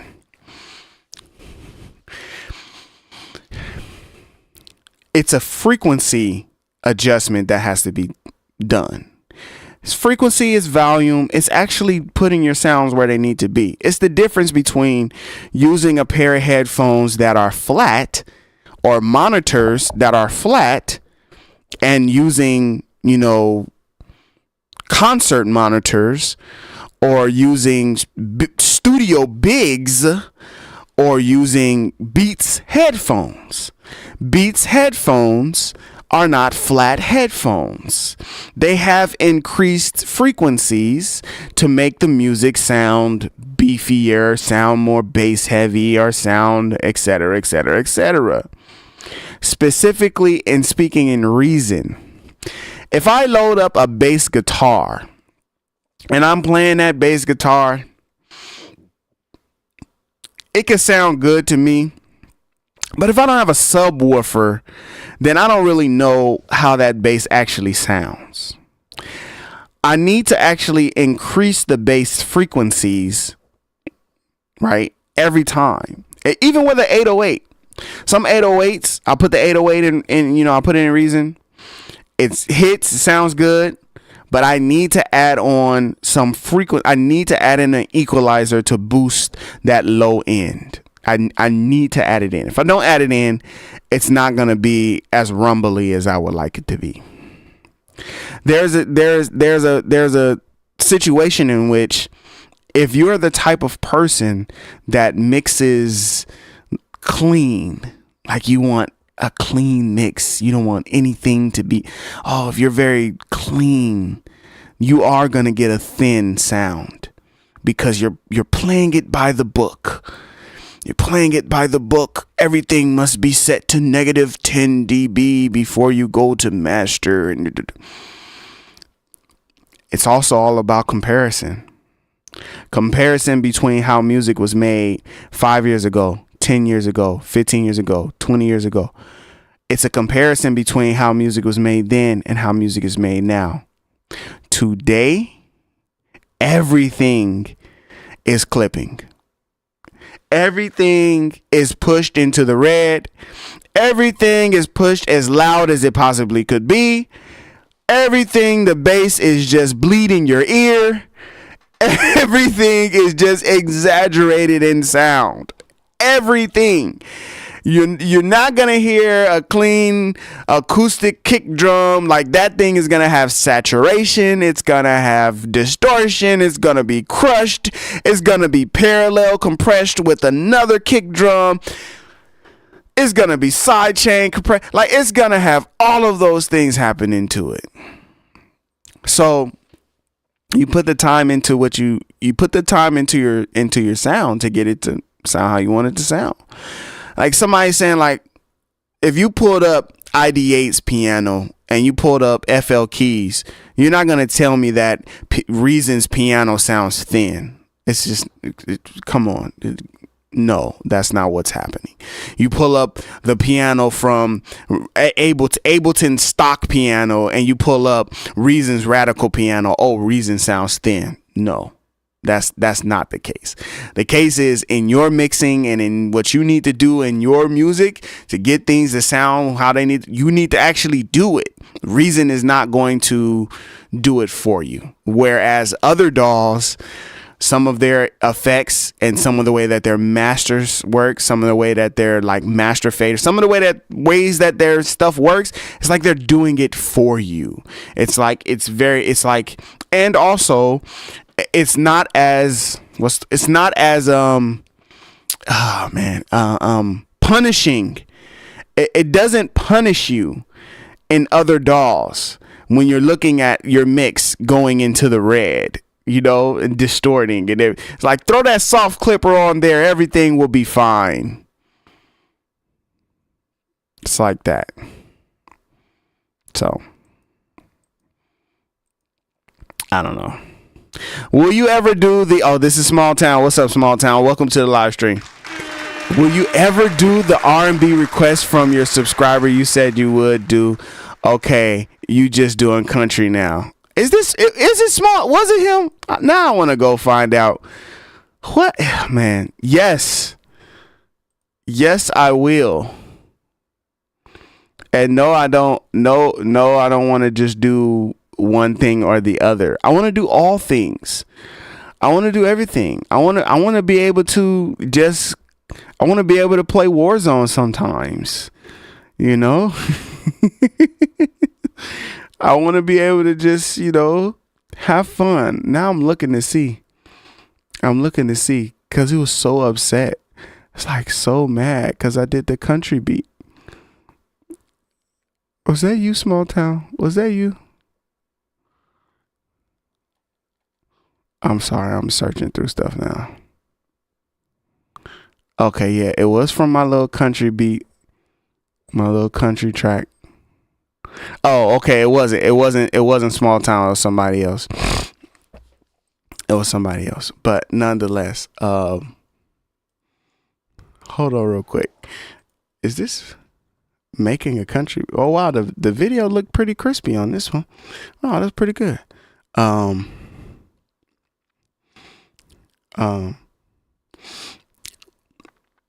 it says I accept it. All right, I gotta do something. Is Mr. Sterling Foster challenged you twice months ago about doing a video on R&B leads. You accepted and haven't seen a thing, and now you're doing country. I'm subscribed to the wrong channel. Aw. Here, remind me the challenge one more time.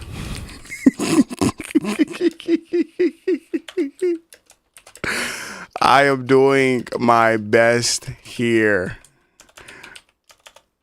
Okay, I just had to I had to respond to this dude. Yes, I want to do it. I want to do it. I promise you, I'm trying my best. This is what happens. This is what happens, guys. This is what happens. Okay. I'm sitting home. I got free time. I'm going to the studio, babe. Okay, babe. I'm coming here. I say, what am I inspired to do? I find the thing I'm inspired to do. I do it.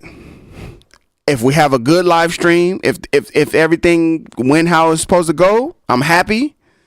If it didn't, I'm like, oh man, maybe I should have did something different. But that's just the way that things go. So do I want to do that request? Like, am I going to? I'm definitely not just going to be doing country. I want to do the request. I just got to get in here and do it. VSTs that I use in Reason. It's funny too, because I know it's a lot of YouTubers and probably people that go live that just be like, I'm gonna do whatever I want to do. Like, I'll just do whatever I want to do. Oh, maybe that's why it says live stream Reason Plus and Sound Packs review. I never changed the thumbnail for this live stream. I gotta change the thumbnail. Fair point. I dial in a good deal using the channel strip. Machine and Reason. Drop and drop your samples from Machine to Reason, both software running separately. Okay.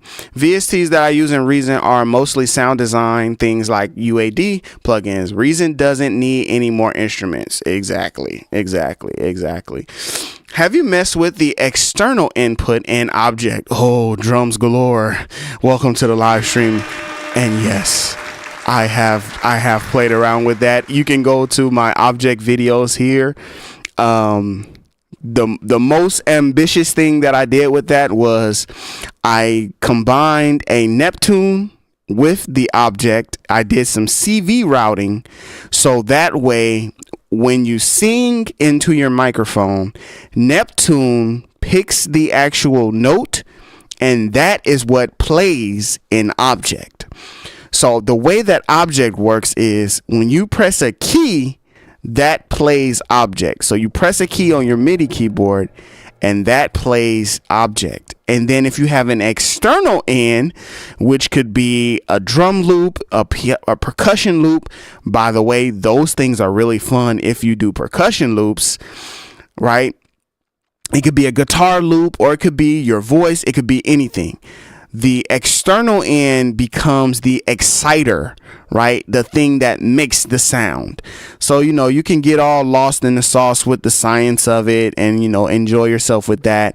The way that you pluck a string on a guitar, the way that a piano makes sound, it's all about excitements. It's like the drum head, the drumstick hitting the drum head versus a bunch of keys hitting a drum head, right? It's like different things that you can look at, different ways you can look at it to create the sound. If your voice is the exciter of the instrument, you get a different sound than if another instrument is the exciter, or if their built-in exciter engine is the thing that's creating the excitement. So yes, the external input and object, super dope, super dope. Machine in Ableton is the way to go. Okay, hey Stack Sniper, welcome to the live stream. Haven't seen that name before. Machine in Ableton. I'd have to listen to your music. Maybe if I listen to your music, I'd be like, you know what? After listening to his music, I can concur. Machine in Ableton is indeed the way to go. Maybe. I don't know. Before I went on a DAW shopping spree, that was my workflow. Okay, Reg Young. It's about having fun. It really is. What's your favorite tape stop effect? That's an interesting question. Right now, it's here, I'll go to, I'm finna press the wrong button. Let me go into Reason. Right now, my favorite tape is from Kilohertz tape stop. I like it too because it has like a little tape, graphic or whatever. This is my favorite one. You can adjust like how long it takes for it to stop and how fast it, to start and play. You can adjust the curve. So it's like how long does it take for this tape to actually stop when you click, click play to make it stop. You can adjust all of that stuff. And so that's like my favorite one right now.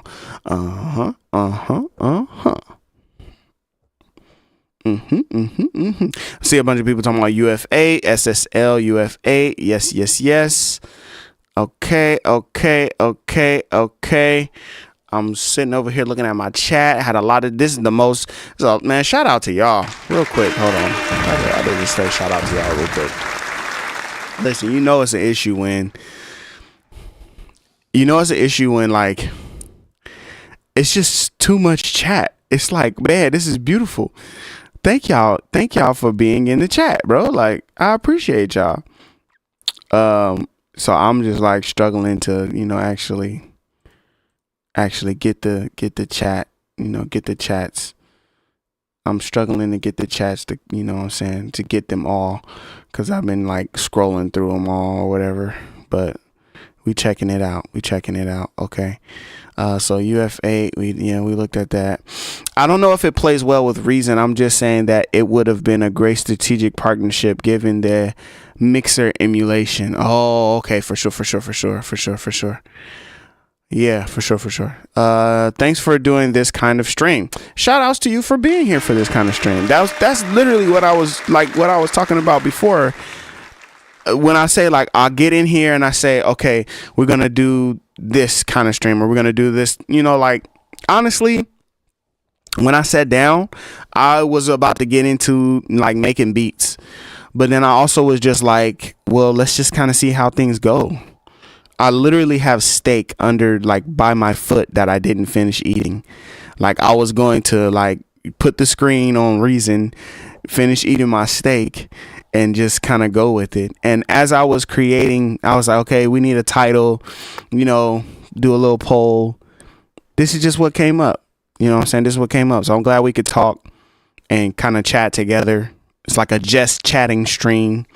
If I could, like, really focus and pay attention to the chat, I could have did this and played Warzone or something, right? We could have hung out. I could have played Warzone. We could have sat here and talked about Reason. but I already know that my ADHD will not let me do something like that. So, but shout out to you and thank you for being in the live stream, man. Jizzy P, welcome to the live stream. I haven't seen this name before.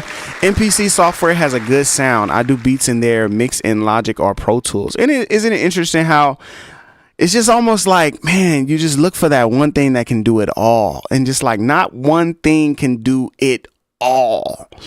You know, it's like they all got like a thing with each other where they was like, okay, we all gonna decide, okay, we're all gonna be great.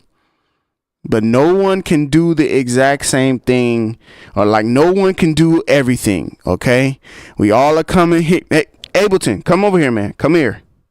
Okay, Bitwig, BandLab, Reason, you get over here too. Huddle up. Okay, FL Studio, Pro Tools, everybody huddle up. Listen, the way we win the game is by not being the best everything for everyone. Just be the best you for someone, okay? And that's how we win. All right? Now go forth. Like, it's almost as if like that was the case. Like, not one thing can be the end be all for every single thing. It's like something is better for something else. Or, you know, you can just do some things and the finishing touch, you know, it's like, oh, I made the beat. Now my finishing touch. The mix, the master, the sequencing. I don't know how those. Oh man, there are like Motif, for example, Yamaha Motif. First time I ever seen one of those, you know, Hughes Motif keyboards, super dope, right? You can make beats in them. You can sequence in them. You can do everything. You can create the whole song. But I'm like, but how? I'm like, how do you do the sequencing? I'm like, it's not making sense to me. I'm like, man, where's the... But you can do it all. You can make that beat. You can sequence it all inside the keyboard. Serato Sample is the plugin. Serato Studio is the DAW. Thank you for that clarification. I appreciate that. The more you know. All right, I gotta check out this Serato Sample. Serato Sample is a studio and Serato Studio is a DAW. Okay, I'm still using Reason 5 and I want to jump into a new version. Do it now.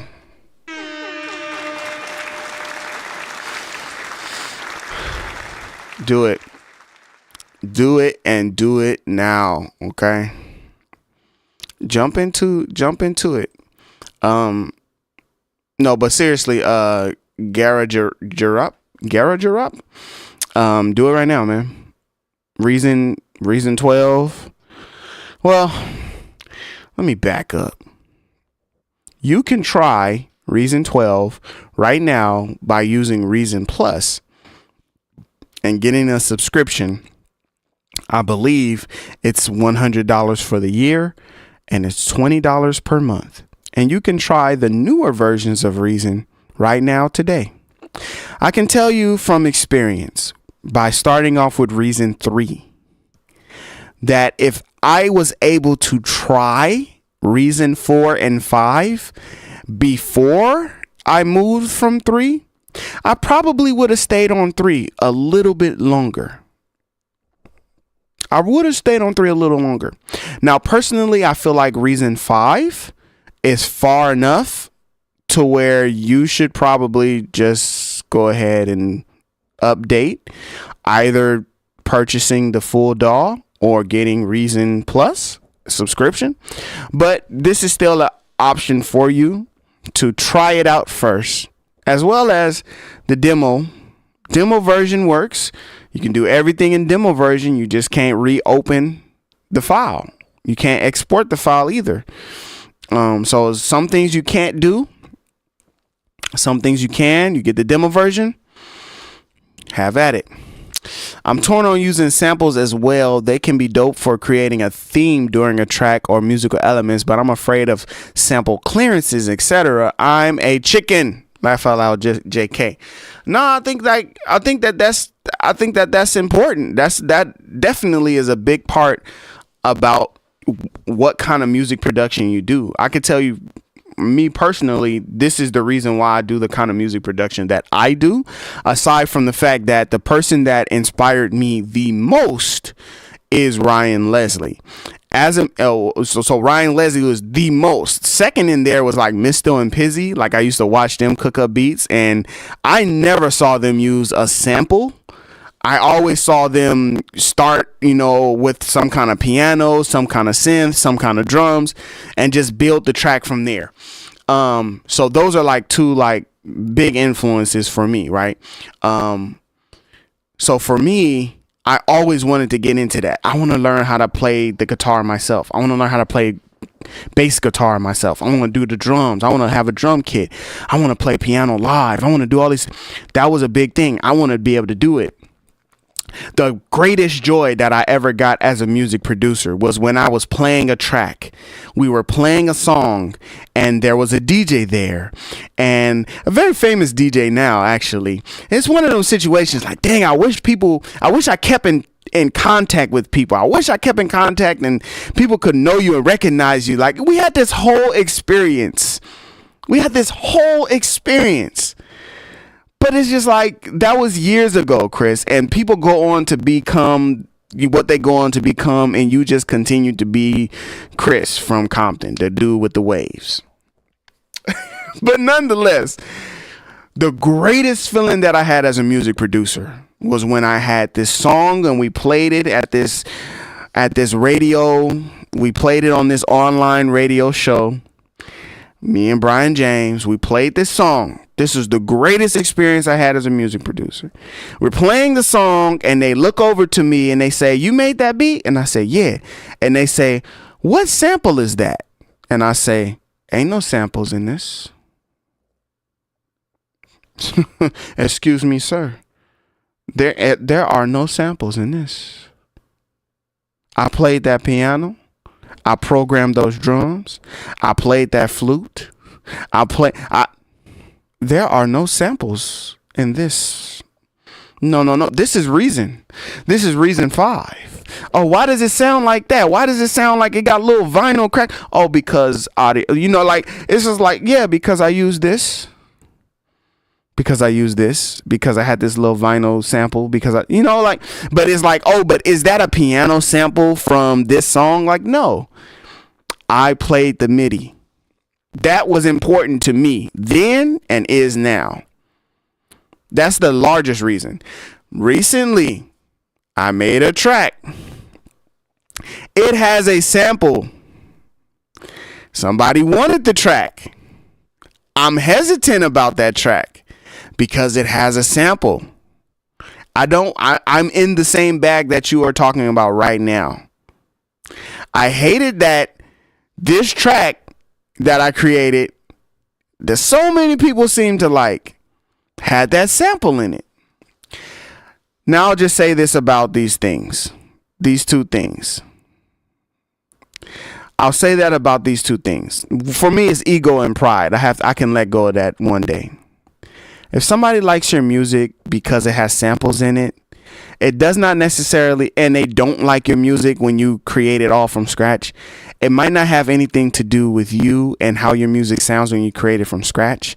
You are fighting an uphill battle when you're using your own sounds versus sampled music, because the number one thing that you get from a sample beat is nostalgia. And nostalgia is that little thing in the back of somebody's head that goes, hey, I've heard that before. And when you get that little thing right there, it immediately attracts people to that sound. And it immediately makes you feel like, wow, this thing sounds good. And it doesn't necessarily have to sound good. It's just familiar.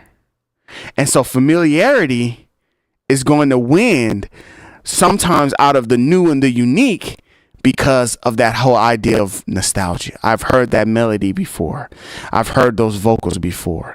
I've heard that drum sample before, right? I've heard that drum sound before. All of those things is going to win out. So those are like pros and cons. Yes, A major con about using samples and stuff like that is, sharing your credit with somebody else or sharing your publishing or running into that issue. Let's say you do everything legit. You do everything right. You get the sample cleared and you have to give them X amount of percentage. So you keep a percentage of whatever you keep. The song does well because you use that sample. A lot of people know the sample, so the song does well. The song ends up making millions and millions of dollars. You don't keep 100% because you did the sample clearance, so you only get the percentage that you get as a producer with your publishing. You only get what you get. But whatever that percent of the millions and millions of dollars, whatever that number ends up being, that is still better than 100% of $0. So you could be like me. And you can have that warm, fuzzy feeling inside. You say, man, I did everything on this beat. This is all 100% genuine me. You could get that fuzzy feeling and own 100% of your track. But if it never goes anywhere, for whatever reason, just don't let that be the reason for not doing a sample-based track. I need to have 100%, because 100% of nothing is nothing. Also, at the same time, you could also end up in a situation where you don't get any clearance and now you get 0% of billions, right? Like you could be like many of those situations where you get 0%. I sample my own stuff. There you go, Johnny. When I sample, I like to add other instruments. Sometimes I will use the loop as is or manipulate the sample and add other sounds that I play out of my keyboard. Absolutely. Super dope. I'll give you a quick example. I do a lot of remixes from Instagram. I did one with Bruce Beats. I think I've done like 3 now. I will create the track in such a way that if I take out the Bruce Beat trumpets, the beat can still live on its own. So that's how I do it. That's how I add to whatever I'm working with, whatever sample I'm doing or something like that. If I completely remove this sample, it should be able to live on its own, which is why I was so upset about the other track, because I was like, dang, this really is the heart of this beat. And if I take this sample out, essentially all you have is 808s, hi-hat, and a clap. You know what I'm saying? Like, so I didn't like that. Reason 5 has a duo version with record, and you could record like nowadays minus the Melodyne function. Yeah, it does. I remember record too. I like record's logo. It's worth it. Sample Serato Sampler, don't do subscription. So if I want Serato Sampler, don't do the subscription. He's saying it's worth it to just pay the price of the plugin and use it as a plugin. All right, for sure. I thought in Reason 5 they introduced audio recording for instruments and vocals, not in the way that you could record, like you couldn't record into the sequencer. So you could record, like you could sample in Reason 5. You could sample into Kong or sample into Redrum or sample in, right? And if you wanted to painstakingly map out, there was ways you could do it, and I've done it, and I have done it. Like you drop your recording into an NNXT, and then when you go to the sequencer, it's just one long NNXT, and so that way you can't actually stop it anywhere in between the song. You have to go back to the beginning of where the NNXT sample plays in order to hear the verse. And so anytime you're editing or mixing your verse, yeah, that's a pain. Don't do that. Don't do that. But that is what you have, and that has been there. Reason 5 has Rewire. Congratulations. I like Rewire, but I haven't sent stems. I actually need to try that out. Export a stem, then bring it back into Reason. Yeah. You doing country now, or will you ever do the R&B requests you committed to? Well, now I'm not sure what the question is now. You doing country now, or will you ever do the R&B request you committed to? Well, it's supposed to be the last video I did was country R&B, so it's like this mix of the two. I've only been doing R&B this year in 2024. I'm not sure. Small town. Tell me exactly what you're saying. And I'm not doing I tried because I had my guitar and I felt like I found some like country sounding, chords. So that's why I was doing that. I thought I did.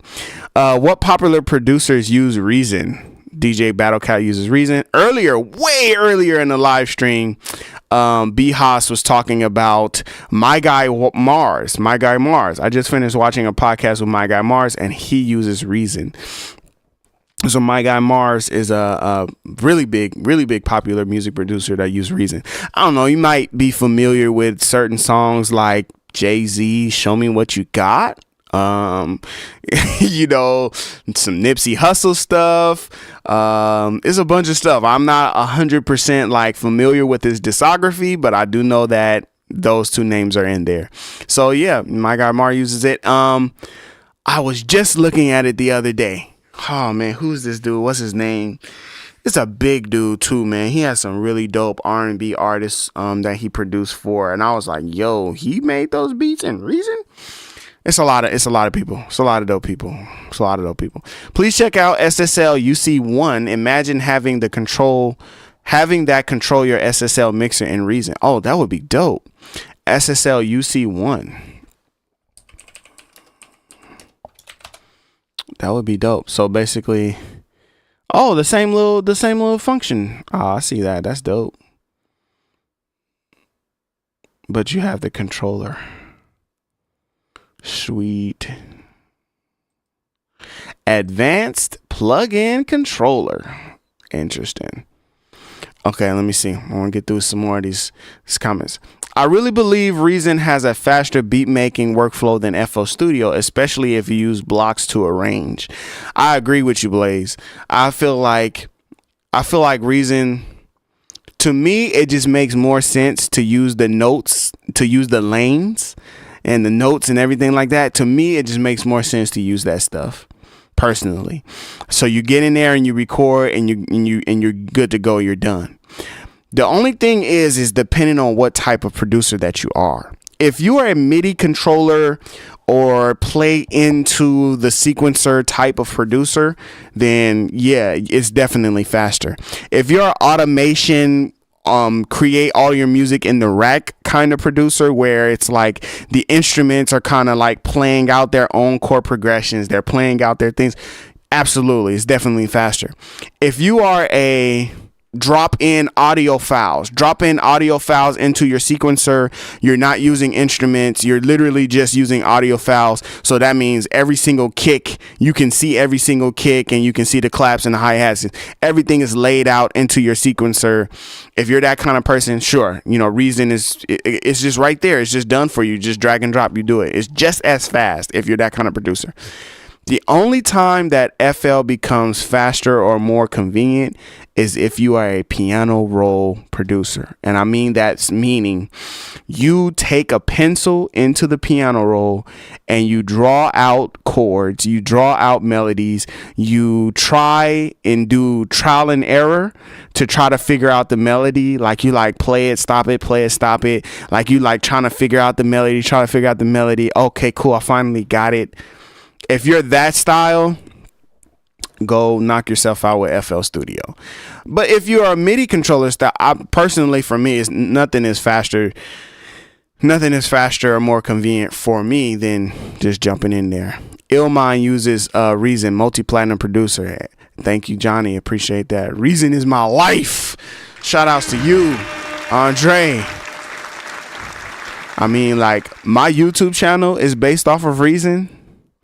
And all of the music that I make pretty much comes out of Reason. Like I want to say like 98% of it comes out of Reason. And if I could find a way to do this more, I could essentially say I make my living off of Reason. But with all of those things, I couldn't say Reason is my life. So shout outs to you, bro. Shout outs to you. He's like, Reason is my life. It's my life. I would die for this because I live for it. Yeah, that's dope, bro. That's dope. I do not like the look of Pro Tools. I think he was talking about, B-House is talking about when I was talking about the king and queen situation. About Reason being the king and Reason Rack plugin being the queen. I do not like the look of Pro Tools. I don't like the look of it. I don't like the look of it. I don't like the look of it either necessarily. It's a little intimidating, if I could just use that word. But also, it's just one of those things like, well, if you're gonna drive your car on this road, it gotta have these kind of tires, so to speak. I did a whole hip hop 13 track project in 2001. Tronic, that's what's up, man. Welcome to the live stream. Reason is already equipped with the mastering stage. Exactly. Yeah, we was talking about that earlier. The Reason mastering suite is very similar to the Tracks mastering plugins. The question is, how many people can use it well enough to make a sonically competitive project using it? Well, I don't know. The situation is, if you're not somebody like me that's specifically challenging yourself to do it, then most people probably won't. Like all of those names that we mentioned earlier, I don't know that they are like everything was done in Reason. All of the drum samples, all of the piano, the bass, the EQ, the mastering, everything was done in Reason. I don't even think that matters to them. It didn't matter to them. Maybe just the creative part was the part that mattered to them. I create in Reason. And then I send the stems to an engineer, and I don't know what the engineer is using. I send the stems to the engineer, and I tell the engineer, make this fat, bro. You know, like I send it off to Lander for my mastering. I make a nice mix, and then I send it to Lander. I let Lander do its AI thing and let it do the mastering. You know, the situation is a person that's skilled and knows how to use the plugins and knows how to use the devices, they're going to know how to use the devices, and they're going to use them as such. So they have all of the devices that you need in order to do a mix, in order to do a master. They have the devices that you need. So a person that really can do it will do it, and they'll get it done. Still waiting on the Wouldn't Give It To Me track. Wouldn't give it to me. Ivan, what's Wouldn't Give It To Me? He wants you to make some Aaliyah or Jodeci type beats. I can understand that. Finding good leads can be a challenge depending on what you buy. Okay. Okay, so Small Town knew what I was talking about. DL knew what Small Town was talking about. Okay, cool. Make some... Yes, yes, I make beats in Reason. Okay, so make some Aaliyah or Jodeci type beats. Okay. Finding good leads. Sometimes you might have to make the lead. Sometimes you might have to make the lead. You might have to make it. You might have to design it. You might have to get into one of these instruments in Reason and make the lead. Sometimes you go searching for a patch and you never find that perfect patch. You got to make it, you know? All right, cool. So I'm going through the chat right now, y'all. Shout out to y'all for coming through, man. If you guys have not liked the live stream, please make sure that you guys leave a like, leave a thumbs up for me, man. I would appreciate that. We are looking at our poll. We got about 58 votes for is Reason 12 worth it in 2024. Predominantly 69% have said yes. 69% have said yes. 5% are dealing with some issues on price, and I really feel like if Reason could afford to just knock it down, a lot of this conversation would cease to exist. It would just be like, you know what I'm saying? because a lot of other people price, especially when you think about updating, is very competitive. It's a very competitive price when you think about other DAWs.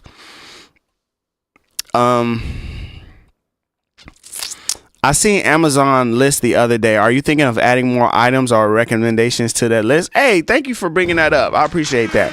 So the list that he's talking about, I created this Amazon list because I had an idea, because I have a bunch of ideas. And I'm sorry, y'all, I'm gonna try and do every single thing, but I just have to do the things that inspire me first. But I did this list on Amazon. Essentially what it is it's just a list of the things that are in my studio. So if you go to this, I'll show you right now. If you go to this list, it just lists out the things that I use. And one thing that I didn't include in that was one thing I didn't include or didn't get a chance to include was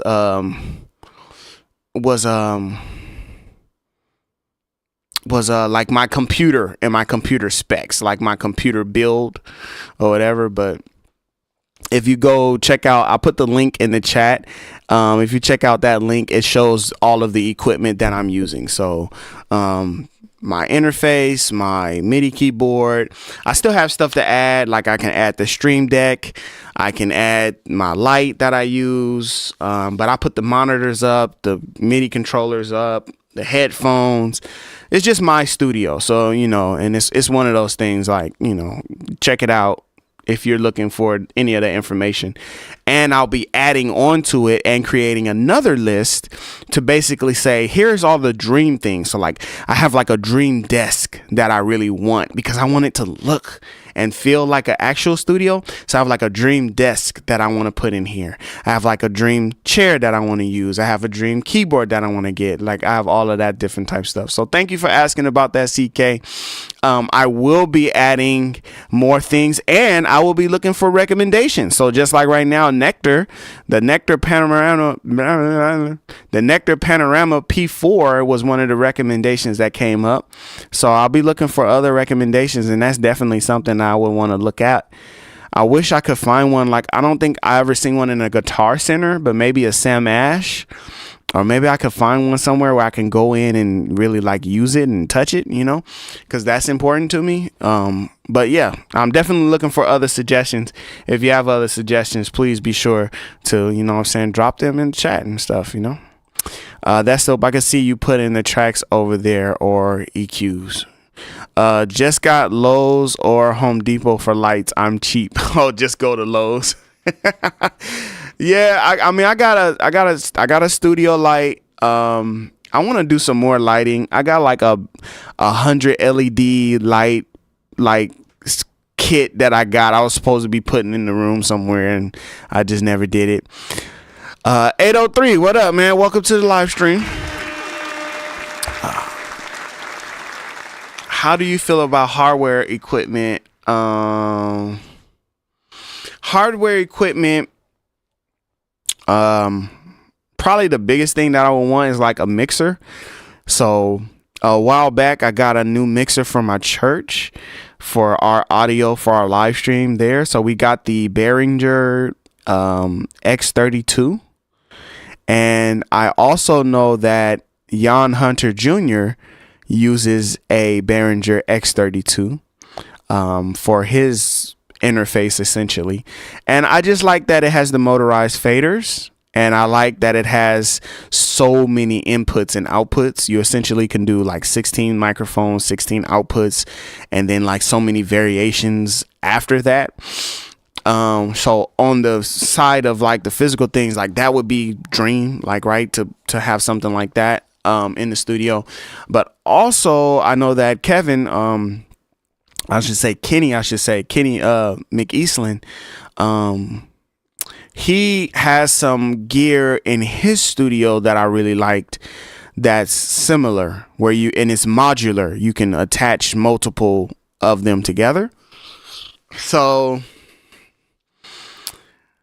yeah, there's a lot of different equipment and stuff. That's some of the stuff I can think of. Not really synthesizers.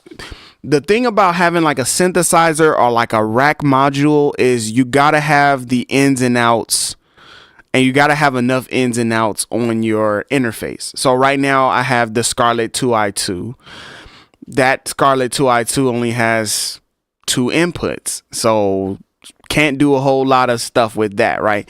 But if I ever upgrade it to like the X32 from Behringer, or if I ever update it to, I don't know, maybe the 16i or something like that from Focusrite, if I ever update it and got a larger interface, then I could look into getting some of that stuff. But for the most part, man, I'm just coming from the box. I'm coming straight from Reason, man. There's some things like compressors. There's like compressors and other interfaces that Catchy Noise Production had hit me on too. Like if you run your audio through these things, it'll make it warm and, to make it, have a better sound than just coming from the computer. So there are some things like that I want to, grab and want to implement into the Dream Studio, so that would be something too. B-Hoss is just having a field day over here. He having too much fun.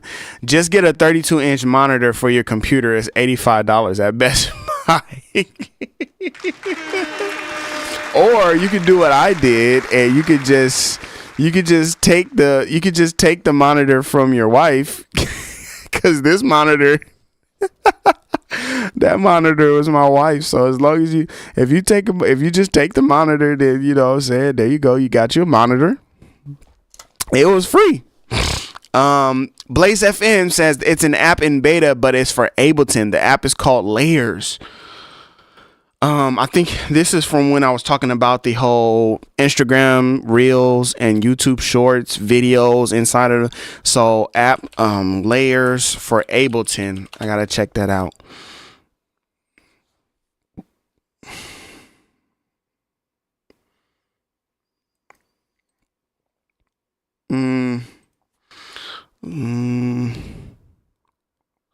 Make.layers. A new way to capture and share the music you make every day. Yep. Gotta check that out. Small Town Chris, I ain't mad at you. You nice with it, and you on Reason like me. I'm just trying to improve my production. Any way that I can, man. I hope that I can. I hope that I can help out any way that I can. And just work with me, man. We'll get there. We'll get there eventually. Is there a 13 on the way? Because the video feature and more audio editing features like the tape stop and so forth should be a must. The thing about it, 803, is that some of the things that even like you just mentioned are VSTs that already exist. So Reason could do them or could not do them. They could fall into something that is not a priority, right? Things, people ask for things in the software, and sometimes they listen to those things. Sometimes it's something they can implement quickly and put it into the next update, and sometimes it's not. So we can be hopeful, right? Like we could be hopeful and say, man, I hope they include this or they do this. But because the tape stop, like I just showed you guys a tape stop, it's free. It's from the tape stop from Kilohertz is completely free. So you could get that right now. You don't have, Reason doesn't have to include one, right? But overall, the idea of having something like RC20 or Halftime, the idea of having something like that in Reason, something work like that in Reason where it affects the timing of things, that is something that they can do and I would like to see. So a new effect like RC20, like Halftime, is not something that can't be done. Of course, there's a free halftime VST you can get from Somatics, I think, right now. And a bunch of other places make, these type of VSTs all the time, right? But I don't know if there's a 13 on the way. Like I couldn't tell you a date, a time. I couldn't say, oh, it's going to happen in 2014. No clue about that or anything like that. I say 2014, 2024. I don't know if it's going to happen in 2024 or not. But as a software and production company, if you're not coming out with further editions of it, then you're losing out, right? So, of course, there should be another update, a major update, another version soon. and I would say sooner than later. Somebody can correct me if I'm wrong. I would just look it up right now. Like, when did Reason 12 release? Reason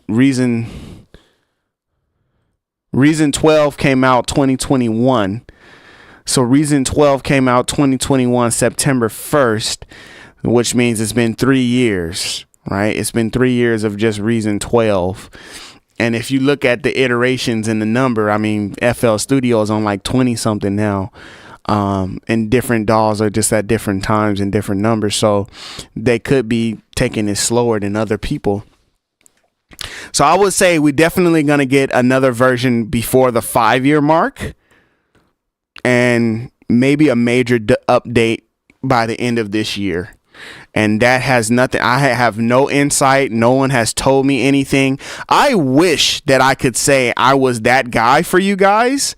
Like, that would be cool just for me. Like, I would take that just for me to be like, I have the inside scoop. I know when everything's happening. I know what, I was there in the room when they was writing on the board, all the things they were working on. I wish I could say that. I wish I could say I've been to Stockholm, Sweden. I wish I could say I've been in those rooms and I can be that ambassador for you guys. Unfortunately, I am not. I have no info. I would just be speculating.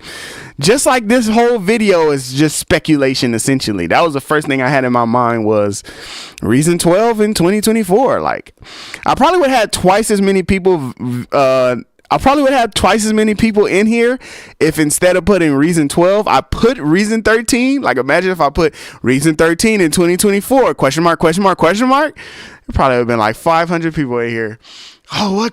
Chris knows something we don't know. I am such a nerd. That just tickled me. Okay, anyway, I hope that it is on the way. To say the least, I hope it's on the way. When you use the subtractor for bass, if it's in mono, are you splitting the signal into 2 channels? If the mixer to pan them to different positions. If it's in mono, when it gets added into the track, it's going to be added as a mono track. The only time it goes from mono to stereo is if you add in another effect. So if you add in an EQ compressor or a phaser, a delay or a reverb, if you add those things to the instrument, it will create a stereo track. But all you need to do is pull out one of the plugs and it will go back to being mono. So it should already be coming in as a mono. Otherwise, yes, you are essentially splitting the channel, and depending on why it's splitting into the 2 channels, because it is a mono, it's a mono, right? Subtractor is a mono synthesizer. So if there is a reason why it's splitting it, kind of like monotone, for example. So if there's a reason why it's splitting it, it depends why that's happening and what kind of sound you're gonna get. So I know, like, at one point, like phasers is gonna give it a different sound, chorus is gonna give it a different sound, unison will give it a different sound. These different things, reverbs, delays, they give it a different sound. EQ is just going to, you'll have the same signal. It's not gonna be like the left sound is louder than the right sound or something like that, right? So yeah, just check that.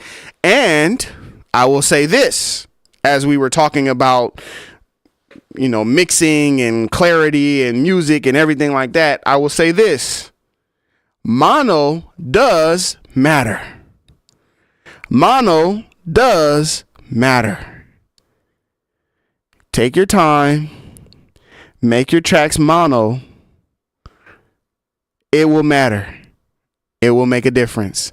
That's my little helpful tip for you today. Mono does matter. For a long time, I didn't think mono mattered. I didn't think it mattered until I had a kick drum. I turned down the width of the stereo to 0. It was still set on a stereo channel. Kick drum set on a stereo channel, width down to 0. Right? I never checked this audio. Okay, don't lose your mind. I listened to how the kick drum sound, and then I made it mono by flipping the rack. Now I feel like I gotta show you. Here's Here's Europa. Europa is currently in a stereo track. It's stereo because you can see the input right here, audio left and right. I made it mono by removing this. Now it's no longer a left and right track. Now it is a mono track. Okay, so now it's mono, and you will see when you go here, it's set as mono. Here's the instrument, and here's the mixer. It's set as mono. So that's what I mean by pulling out a plug. So you pull out that plug, and that makes it mono. Okay, so when I pulled out the plug and made it mono on the kick drum, and I did it for like bass and it sounded better. It sounded better, and it sounded like, oh wow, now this sounds like it's coming like right in the middle of my head instead of out of both ears. It made a difference. I don't know. It might not make a difference to you. It might only have been that sample of that kick drum. Might only have been that sample of that bass. I don't know.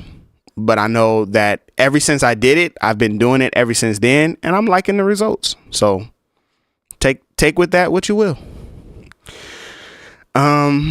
Okay, that price on the SSL that you checked is for 3 devices. Please check all of them, and just imagine that working with your Reason mixer. Okay, I'm gonna check into it.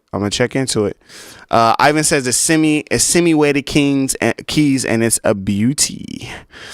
Super dope. I wish they had more past. It's just 12. Cakewalk by BandLab has video features, and it's free. It is free, and BandLab was one of those DAWs that made my brain hurt. It was one of those. It was like it should not be this hard to do the things that we're trying to do. I feel like it should not be this hard. Somehow it still was. It made my brain hurt. So I'll say that, it was free, but it made my brain hurt. All right. I think that Nectar panorama looks dope. It's cool that it has 16 pads and faders. That's crazy. It does look pretty cool. We need more updates in 2024 for Reason. Lionel, you are correct. I feel you. Have you noticed though that there have been a lot of updates? It's just not like major updates, right? It's like, oh, we went from 6.1 to 6.2. Oh, we went from 6.2 to 2.5 to 2.8 to 6.3. It's like a lot of updates, like way more than I've like been privy to in past years and past versions of the software. And I don't know why or, the rhyme or reason for that, but I have noticed that there have been more updates, just not major updates. The last major update was when they did the VST3 and they did the sign in where you can sign in offline, sign in. That was the last like major update. There hasn't been a major update since then. Just little things here and there to fix things and make it so that the program works as it should and, it works well and everything like that. But yeah, I agree with you. More updates. Super dope. Just update it. Any idea when or if a new version is coming? Yeah, James, we were just talking about that earlier, man. I don't know for sure or specifically myself, but, I would bet on it. Reason came out in 2021. Reason 12 came out 2021. The 5-year mark would be 2026. That would be 2 years. So I think we're going to see something between now and the 5-year mark. And for sure, at 5 years, if we're still using Reason 12, then that's when y'all can get y'all pitchforks out, right? Down with the machine. A buddy of mine jumped from Reason to Ableton. I'm so sorry. I'm so sorry that he did that. He complained about the workflow, but I don't know about all that. Laugh out loud. At least not with that jump. Yeah, not that jump. Not workflow for that jump. Nah. Inspiration, creativity, maybe. If you get into that launch system with Ableton, you might really find yourself like enjoying that system, like, playing around with stuff. For me, you still end up using the sequencer. For me, in my opinion, you still end up using the sequencer. I think like if you ever need to do like a set of music, like if you ever need to play, like I'm going to play like 5 beats for you guys. Like I would pull up Ableton before I pulled up Reason. Like you could drop the 5 beats into Reason and play them. I would rather play the 5 beats in Ableton because the whole launch system, the way that the launch system works, I would just rather do something like that. So that's the only time that I could see that being like a well worth jump. Hey Chris, just checking in. I think it's Josie Plays. What's up? Shout outs to you. That's a new name. I haven't seen that. Just checking in on the stream. We spoke through Instagram in regards to the one-on-one lesson. I also wanted to see the stream. Hey, shout outs to you, man. Thanks for coming to the live stream, and it was good talking to you on Instagram. Hopefully it will work out. We could do the live stream. Anybody else that's interested in the one-on-one Reason tutorials, you go to my website, chrisreedbeats.com. Listen, most days throughout the week, I'm free. Most times when I'm free to do the one-on-one live stream on Zoom, I don't get booked. I usually get booked when I'm traveling and when I'm at Disneyland somewhere. Like I remember the very last time I did a one-on-one live, I did a one-on-one Zoom stream. Like the very last time I did one, I literally was at Disney World. And I had to, I told the guys, I am not at home and I am not anywhere that I could do this Zoom call. We have to reschedule. Great thing that you haven't paid your money yet, because I would feel awful taking your money and then telling you you have to reschedule. So great thing that we found this out, that I was in Disney World while you was trying to do. Good thing we found this out. Literally had a guy while I was in a live stream. We're in a live stream. I literally had a guy book a session while I'm in the live stream. So that's like right now, it's like 6:36. He booked the one-on-one Zoom call for like 6:45. So I was like, dang, what you want me to do? Like just stop the live stream and do your session? Or do we do your session live? Like, anyway, it was crazy. It was radical, man. It was good times. If you're looking for one-on-one tutorials, head to chrisreedbeats.com and you can get a one-on-one Zoom session with me. I have helped out many students. I want to say I'm inching up to about 30 students of different times that I've talked to people and helped them out and helped them figure something out in Reason or help them figure something out in music production. So if you're looking for or interested in anything like that, please be sure to go sign up for that. And I will send you an email. You will get an email if I can or cannot do that time or day. I will send you an email to let you know. Other than that, the only other thing is time differences. Yeah, right here down below, hit that one-on-one Reason tutorials. Time differences. A lot of people are in different time zones than me, so I will email you if we're in a different time zone. So make sure that the time you signed up for is a time that I'm available. So that's just that on that regard. So yeah, shout out to you, man. Thanks for coming through. Paper thin, like stacking pieces of paper on top of each other in a notebook. Man, I don't know. You really gotta like revisit your sounds and stuff that you're looking at if everything sounds that thin. It ain't about the shoes, it's the baller when it comes to the DAW. Come on, small town, let them know. I use it as a plugin for certain sounds. I like Reason though. I just haven't used the DAW in a while. Alone in a while. Dope. Jizzy B. I haven't seen that name before either. Welcome to the stream. Compressing them is like adding 100 sheets of paper on top of each other. It's still thin, but it's 2 inches thicker. That's why the old school producers use hardware to thicken the sound.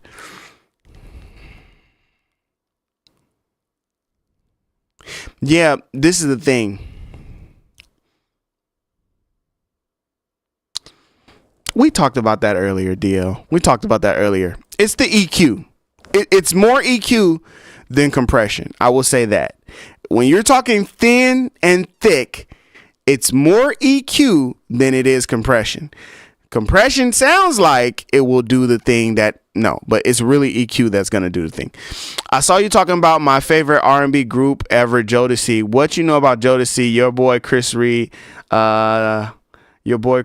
to know about them. Honestly, like I heard some songs and I know the sound. I know the sound of Jodeci, but like they're not my favorite R&B group. You know what I'm saying? So I'm not extremely well known. Like I don't know them a whole lot. So, you know, I don't know, but I'm familiar with the sound, and they're very talented artists. I do feel like many stock Reason sounds and patches are dated and thin sounding. You're better off searching the forums for good combinators, or if you got Reason Plus, use the sound packs included. I agree with you there. In terms of, should you use combinators? Yes. Should you use sound packs? Yes. Is every stock Reason sound, like even in stock Reason sounds for Reason, I would suggest that you use a combinator patch and not an instrument patch. Because the combinator patch is saying we're going to take this instrument and do some cool stuff with it and get it to sound like this. This is what I'm saying about this whole thin sound or whatever thing that you're getting at. These are building blocks. These are Legos. You don't look at a Lego and say, wow, that one Lego will never be this Harry Potter castle. This one Lego will never be the Stormtrooper jet or any, like, you don't do it like that. You take the pieces of Lego and you start building them together. And when you start building them together, you get the sound that you're looking for. It's additive versus subtractive. Like if you go to an Omnisphere patch or you go to some of these VST patches, you're probably going to end up reducing bass, reducing mids. You're probably going to end up reducing something in order to get your sound where you want it to sound. So a lot of people are like, yeah, we rather do that. We rather it sound too loud at first, make it sound too loud at first, and then I make it softer rather than just bring it here and then I need to do things and make it louder or thicker. It's really what it is. And I'm not like caping or anything like that for Reason. I'm just saying, like, it's really interesting when we get ideas like this one. It's really interesting when we get ideas like this one, because right there in the comment, you've already given the answer to the situation. You've given the answer to essentially to the problem, right? Sound packs. I've gone through the process of making a Reason sound pack, and you can't just make a patch and then just be like, yeah, this is my patch, I made a Reason sound pack. Like, no, they actually go through it. They look at it. They say, okay, no, we want it to sound like this. We want it to be like this. Da, da, da, da, da. It's a lot of different things that are happening when you're creating that sound pack, right? They really put it through. They just not putting anything up there. So the patches have been worked out to have a certain kind of sound, to have a certain kind of feel. Same thing with these combinators. People are creating these combinators and they're putting them out there because they're like, this is my work of creation, right? This is my pride and joy. I worked on this combinator. I got it to sound like this. Now this sounds exactly like the synth from that one Rihanna song. This sounds exactly like the kind of pads that, DJ Blank use. This is the exact bass that's in that Animals song. This is the exact riser that's from this song, right? It's like people have taken the time to do it. So it's kind of interesting. The answer to the gripe is also in the gripe. I know. Thank you. I appreciate that. It says I can make Jodeci level beats. I'm cold with it. I appreciate that. For instance, there is a limiter by default on FL Studio Master Bus, so that can make the sound seem to exactly, Aaron, right? I talked about that earlier. Today in FL Studio, man, I'm getting hyped, but I'm saying, whoa, oh man, it's a lot of chat. I'm trying to get through the chat. I'm not gonna be able to get through the chat, y'all. I gotta head out. Today, that same limiter is still on the master bus, but they just don't give it the plus 6 dB of gain or something like that.